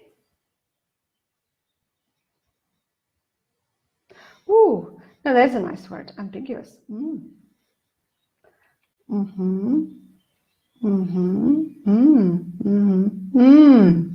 Somebody's puzzled. Okay. Cha. Okay, so we're beginning to think about this now. Yes. So somebody's already mentioned functional language. Somebody has mentioned lexis. Yeah, it is very much a question. Am I testing functional language here, the response to the question, or am I testing lexis? Yeah, and I would put it to you that in the assessment process, we need, as I said, to be quite clear about what it is we're testing, and that's why we're saying don't do both. Don't try and do both. It's just not ever going to work. You'll end up demotivating your students and still not knowing essentially what you need to revise and what not in order to help them improve their understanding of grammar and vocabulary to be able to use it. Okay, so try to avoid that. Okay, yeah. And moving on, does that look better?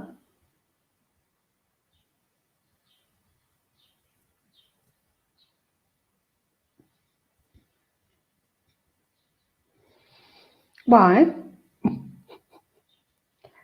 And people just go, yes, that's lovely. It must be lovely because she's just put it up there. It must be fabulous. Why? Looks harder. Don't know how you get that, but okay, fine.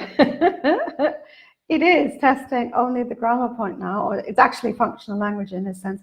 I would love some, yes. Exactly. So we've stuck with the verb. We've got one verb. It's not ambiguous, thank you there. And it's basically very, very clear that we're looking at the verb form. And there is only one option. Exactly. Okay. Yeah. It doesn't test different lexical items, but we didn't want it to test different lexical items, so that's just fine. We wanted to test the use of would in functional language here. Okay, right.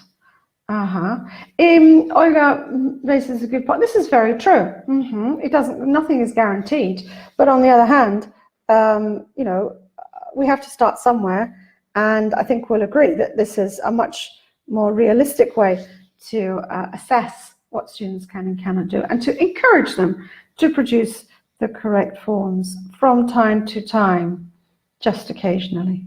Yeah. It is a grammar test, so it's a grammar vocabulary test. Okay, so just when you thought, okay, I can stop thinking now. No, you can't. Sorry. We have another example. Yes. What about this? Is this a good example or a bad example?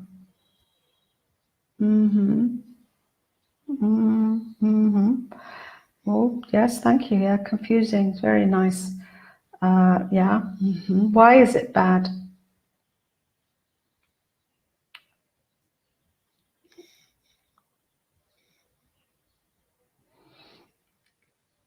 I can see people are complaining about the present and the past forms, and yes, you're absolutely correct. It would need to have something like yesterday added to it to make it quite clear that we're actually talking about the past. But somebody's also mentioned, yeah, some forms, some of the distractors are ungrammatical in isolation, and that's the point.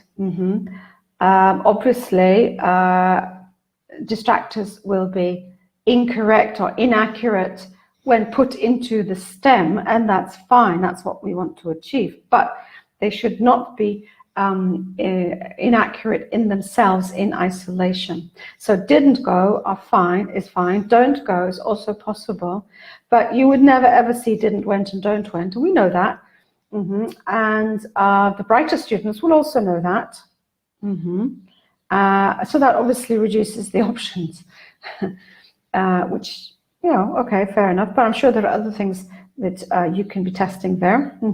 You might make it into a lexical test, or you might simply play around with other verb forms there. Yeah. Okay. Point being, your distractors should always be grammatically or lexically accurate in isolation as distractors. Okay, so there we go. Let's try and summarize all of that. Yeah. We did mention earlier that lots of teachers are mean and nasty people, and I mean that in the nicest possible way. But a lot of teachers seem to think, oh, this is far too simple. It's far too simple. I must try and trip them up. No, we mustn't. Seriously. Don't try and create traps for your students. Just stick to deciding, okay, I want to test this specific point of grammar or lexis. I don't want to trap them into anything else, okay? Yeah, okay. A lot of teachers also, although I think this is now going out of fashion, and I am so relieved, like to test prescriptive grammar, as in the example there. With whom did you go? Why? What's the point? Nobody says that. The only possible candidate, the people that might speak in such a way would be the Queen and some of the older members of her family. But the rest of the English-speaking world, yeah, wouldn't even understand it. Never mind, produce it. So, yeah, stick to grammar, which is in use today. And you all listed so many wonderful grammar books and reference books. And I think you'll find that most of these reference books these days do not actually refer to this kind of prescriptive grammar. We did mention short stems because you don't want to make it into a reading test, okay? The next point, if you think about tests produced by, for example, Cambridge Assessment English and other international exam boards, you will notice that for every type of task, there'll be 5 or 6 questions, okay? And at the top, there will always be an example of the question, how to choose the correct answer, and also how to record that correct answer, if not on the paper. So it'll say maybe you want to underline the correct answer, or maybe you want to put a circle around the correct answer, or maybe you want to transfer the answer to a whole different answer sheet, or whatever it happens to be. But it's very, very important that for each type of task, you do give the students an example of a correct question with the correct answer and how to find the correct answer, because otherwise, yeah, you might be over-challenging some of your learners, and that's not fair. It's not. We're not testing for testing's sake. We're testing to find out whether they can or cannot do something. Yeah. Okay. Yeah, we've talked at length about focusing clearly on single grammatical lexical items. Yeah. Think about your lexis. Is it relevant to you and your context? If not, why are you bothering? Choose lexis which will not distract. Think about how to position and format your test, because it does make a difference. The visual aspect of this does make a difference to quite a lot of your learners. Yeah. Then you need, how should we test chunks? What? Grammar or lexis? Well, chunks tend to be lexis, right? Okay, and then we need to think, not just having considered each individual item, is it useful, is it not useful? We then need to look at the test as a whole and look at the variety. Do I want variety, yes or no? If I've got variety but I didn't actually want it, well, that's not helpful. Yeah. If I wanted variety and I haven't got that, then again, that's less helpful. And I need to check whether what I'm testing is what I've been teaching. And this sounds basic. I know it sounds basic, but in particular, if you're thinking of tests that may be not produced by whoever wrote the course book, but independently produced tests, and you may be asked to produce your own tests from time to time, within a school or within a learning context. Yeah, that's the kind of thing that you really have to check out. Am I testing what has been taught? And of course, is it appropriate? It says here for the level of your learners, which is one thing, but also for the cognitive development as well of your learners, the cognitive state of your learners. Okay. Yeah, well, Nadezhda, that's not a bad thing, because if we ask our learners to help us produce tests, then they're having to sit down and focus on this piece of language themselves. And there is much to be gained from that aspect. It is a more communicative purpose to grammar or lexis. Russian scientists are not qualified. Oh, I wouldn't go that far. Perhaps they're just looking at it slightly differently. Okay, right. Moving on, we've also been talking about keys and distractors. Yeah, it sounds silly, but make sure there's only one correct answer. Our course books quite often suggest, rightly, that there may be more than one correct answer. And that's fine, because our course books want to encourage us and our learners to process, to think about these differences. So that's fine, that's lovely. But when we're trying to assess their ability and their knowledge, do I want them to engage in that level of processing? Probably less so. So yeah, if you think, okay, my course book has come with this lovely exercise, fine, it's going to be a test, off you go, bang. Check first, just to make sure that it really is as clear-cut as it seems to be. Yeah, we've talked about making sure that all of your distractors would apply in terms of, okay, making sure in that first example that we saw that they were all prepositions of time duration. Yeah. Or in the case of Lexis, okay, that we're looking at words which have a similar meaning on the face of it in isolation, but are used in different ways, in different collocations, in different sentences. Yeah.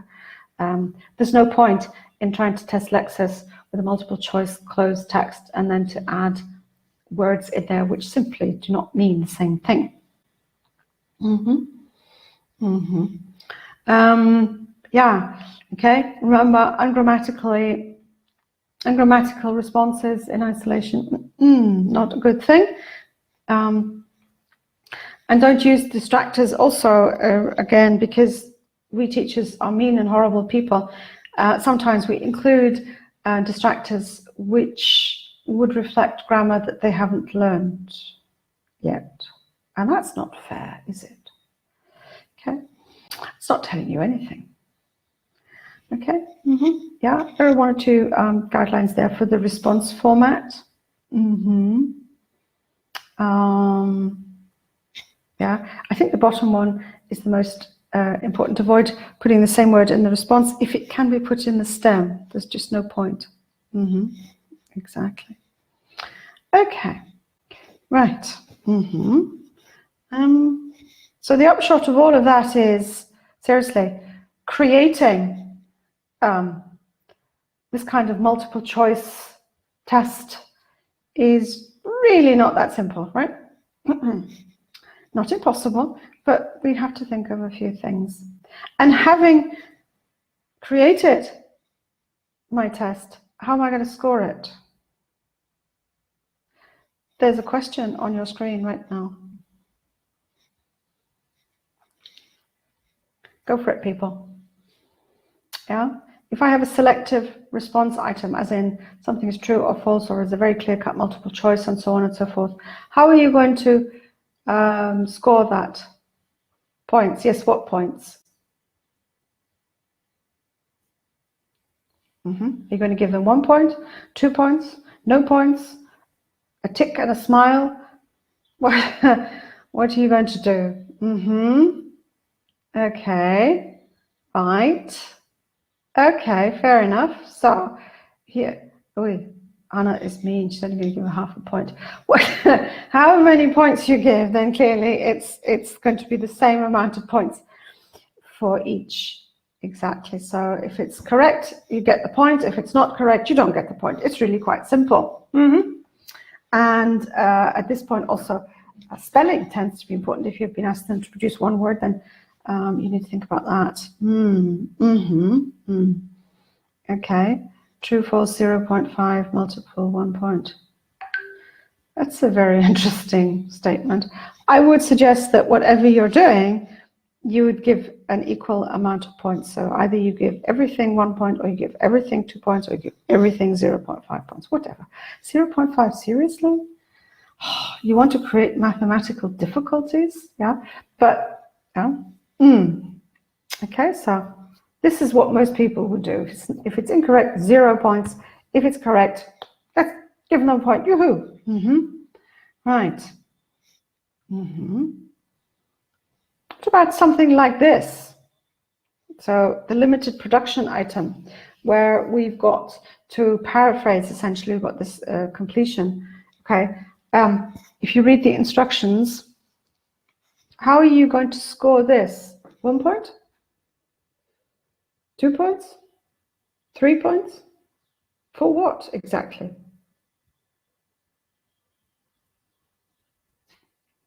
Okay, a lot of you are saying 2 points. Fine, whatever, for the correct answer. Somebody's saying 3.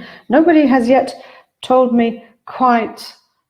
It is like in B2 first. It is, yes, and C1 advanced and C2 proficiency. Ooh, this is exciting. This is interesting. Yeah.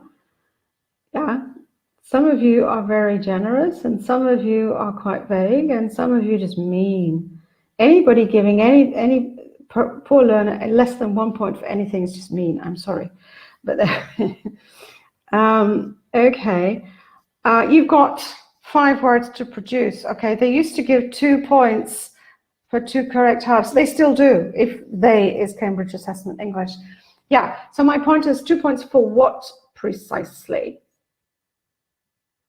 Am I going to split the response into 2 sections and give 1 point for each section? Am I going to give 1 point if it's technically correct but spelled incorrectly? No voice at all. What? And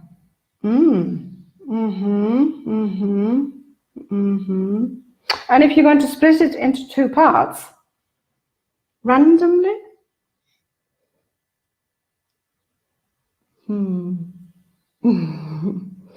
Yeah, Irina is absolutely correct there.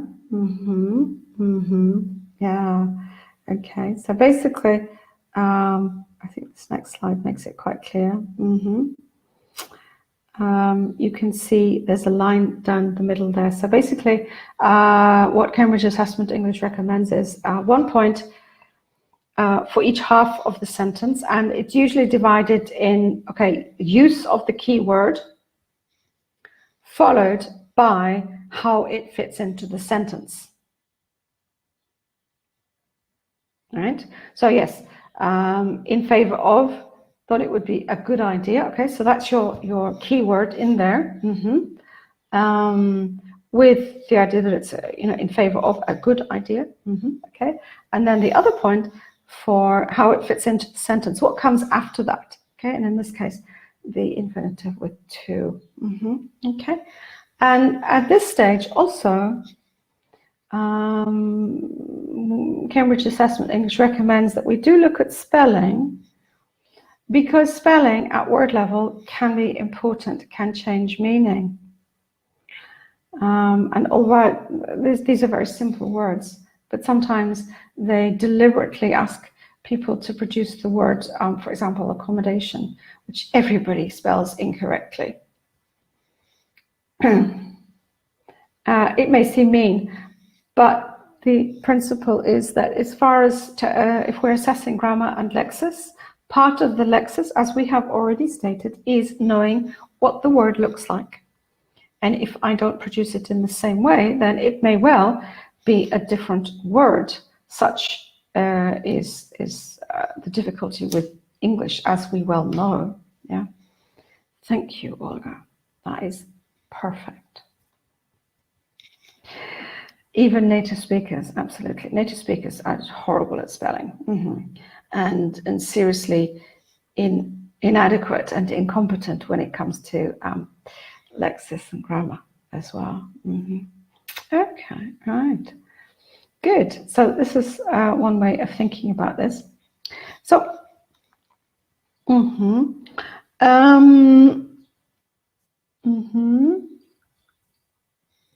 we did talk earlier about an extended production task.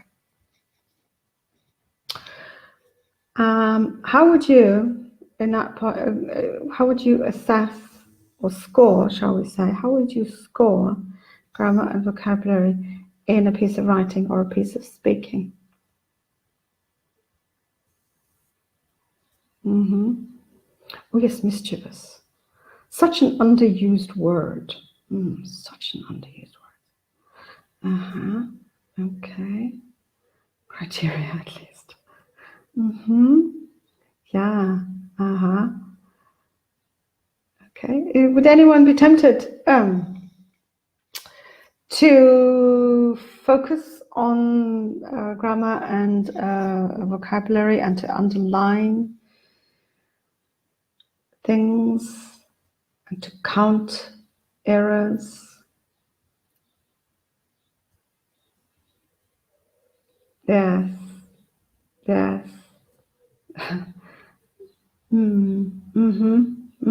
Yes, you're coming up, well-trained people, good for you, with the idea that we do need criteria, because as we suggested earlier, any kind of extended production task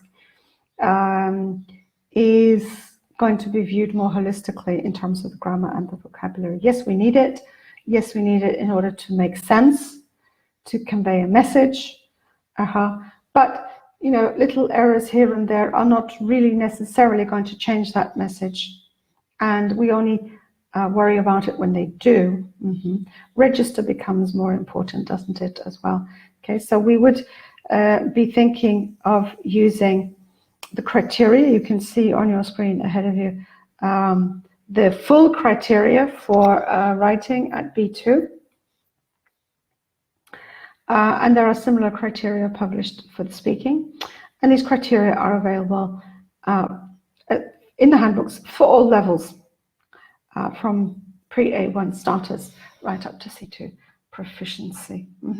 And it's not easy. Yeah, we know it's not easy, but we're not going to enter into that here right now.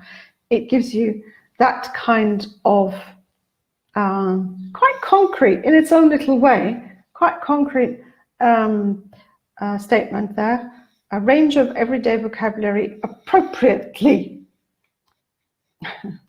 which means that we're using the right word in the right place, doesn't it? Occasional inappropriate use of less common lexis. And that's where, okay, we've got 4 words that all mean the same word, and the student has quite simply chosen the wrong word, but we can understand it in the context of the whole piece of writing. So this is where we begin to look at the picture, as I say, more holistically. And things like errors do not impede communication. Yeah, I have noticed that some of us teachers out there can be quite determined to make sure that the errors do impede communication. Just remember that any form of writing and speaking, it's down to the person reading and listening to decide whether they want to continue with the conversation or not. It's not for us teachers to decide that, well, that person's got dreadful handwriting, I can't possibly begin to understand it, and has clearly spelled everything incorrectly. Maybe the other reader would be thinking differently. Okay, right. Okay. Let me, right. So yeah, I'm kind of, what am I doing for time? I'm kind of coming to the end of what I was thinking of. Okay, so yeah, basically the point with production is that we are going to be much less specific than if we're using isolated test items. So it's neither possible nor desirable to focus to the same extent on language as we would in limited production. Okay, so we've got to be quite focused on what we're assessing, when we're assessing it, how we're assessing it, and think about how to, if not create our own test items, at least be able to analyze whether they're useful for us. And as Penny said earlier, there's no reason for us to reinvent the wheel. We can use tasks and language presented in the very many grammar practice books that are available. We just need to possibly adapt them. We need to check that the lexis is appropriate, and if they're mindless and meaningless, that might be an advantage in terms of assessment. Not necessarily, might, is what we're saying. Okay, so,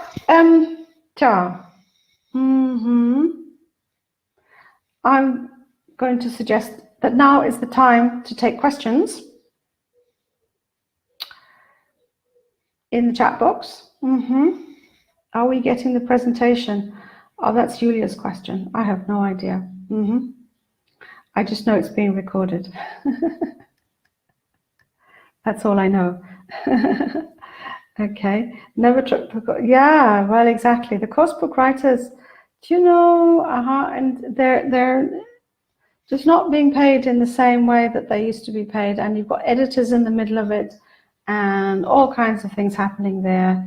Do you know? And they never write the course book anyway for your learners, do they? That's the point that we're making.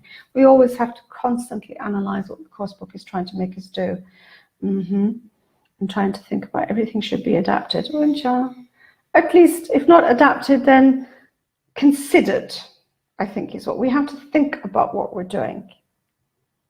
And we have to look and think whether what the course book is giving us is really useful or not, basically, is what we're saying. Thank you for all the thank yous. Not getting so many questions. You know, feel free. Do I want to write a course book myself? No. Never. No. Somebody had a question that went past rather quickly, suggesting that we've been focusing on B1, B2. In point of fact, the points that we've been making about evaluating and creating your own tests for language development it's not level focused at all, and everything that we've been saying should be applied to every level from pre-A1 starters up to C2 proficiency, and not just content but also cognitive issues for the younger learners. Okay, I don't know if I've missed any questions. Not sure about that standards changing there. Why is it important to check different topics and different tasks? Well, because by topics I think you mean points of language. Because if I'm testing two different grammar points and they get the right answer, it doesn't tell me that they've understood both of the points, does it, necessarily? It just tells me that they've been able to eliminate the really stupid answers. But it's not really conclusive from that point of view. And if you mix grammar and lexis, again, you're left with the question, okay, they could answer my question, but what does that tell me? Does it really tell me that they understand? Okay. Where to find additional materials? Oh, well, there are whole bookshops full of those. You can start by checking out the website, obviously, cambridgeenglish.org. Look in the handbooks also. You'll find all sorts of stuff online, as Penny suggested earlier, but some of that does need to be evaluated, needs to be checked out. Is it useful? Is it not useful? Feedback. Ooh, feedback. Now there's an interesting question. Yeah, feedback. Some of you, some of the less young people among you, shall we put it this way, will have noticed that over the last 20, 30 years, the way Cambridge reports results has changed. It used to be, this is it, deal with it. And then they started suggesting that this was this, and they went by the skills and the different parts of the test. And now the statement of results tends to be quite specific in numbers of points for the different parts. There's different skills in the different parts of the test. And the idea behind that is that the candidate is supposed to get feedback, or supposed to understand, okay, my use of English is fabulous, as is the case with most teachers doing C1, C2. My listening is, I need to do more work on the listening. Or, yeah, my speaking was fine, my writing was horrific, okay? And then try and figure out why my writing was horrific. So as teachers, if we're giving feedback to our students on how they performed in tests, then that feedback has got to be in terms of, and this is what we need to do to get better. The idea is that the results of your test will feed into your lesson preparation, but will also inform the students exactly where they stand, and exactly what they need to do to improve. Yeah. So reporting assessment is a whole other issue, isn't it? It's the question of how to report is not as easy as it seems. Yeah. Cambridge did have a project to be very, very specific with young learner certificates. I'm not sure that they've really put that into action as yet, because it's difficult to do. It's time consuming. Somebody's got a question here, Maria.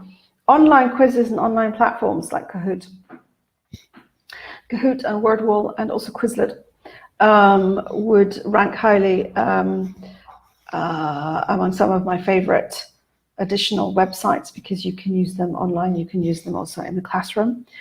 And because, particularly with Wordwall and Quizlet, which are very, very easy, it's easy to design your own. So again, you can be very, very specific about what you're doing. It's a much more fun way of doing things. Yeah, there are all sorts of things coming up. Okay. So yeah, why not? Go ahead, use it. My problem with Kahoot is if you don't pay, then also with, well, with any of them really, you don't, as a teacher, necessarily see how well your students are doing. But otherwise, they're fine. Mixed tests for practice and not for evaluation. Well, yeah, that would be, if you're for practice, then it's basically whatever comes up in your course book, isn't it? And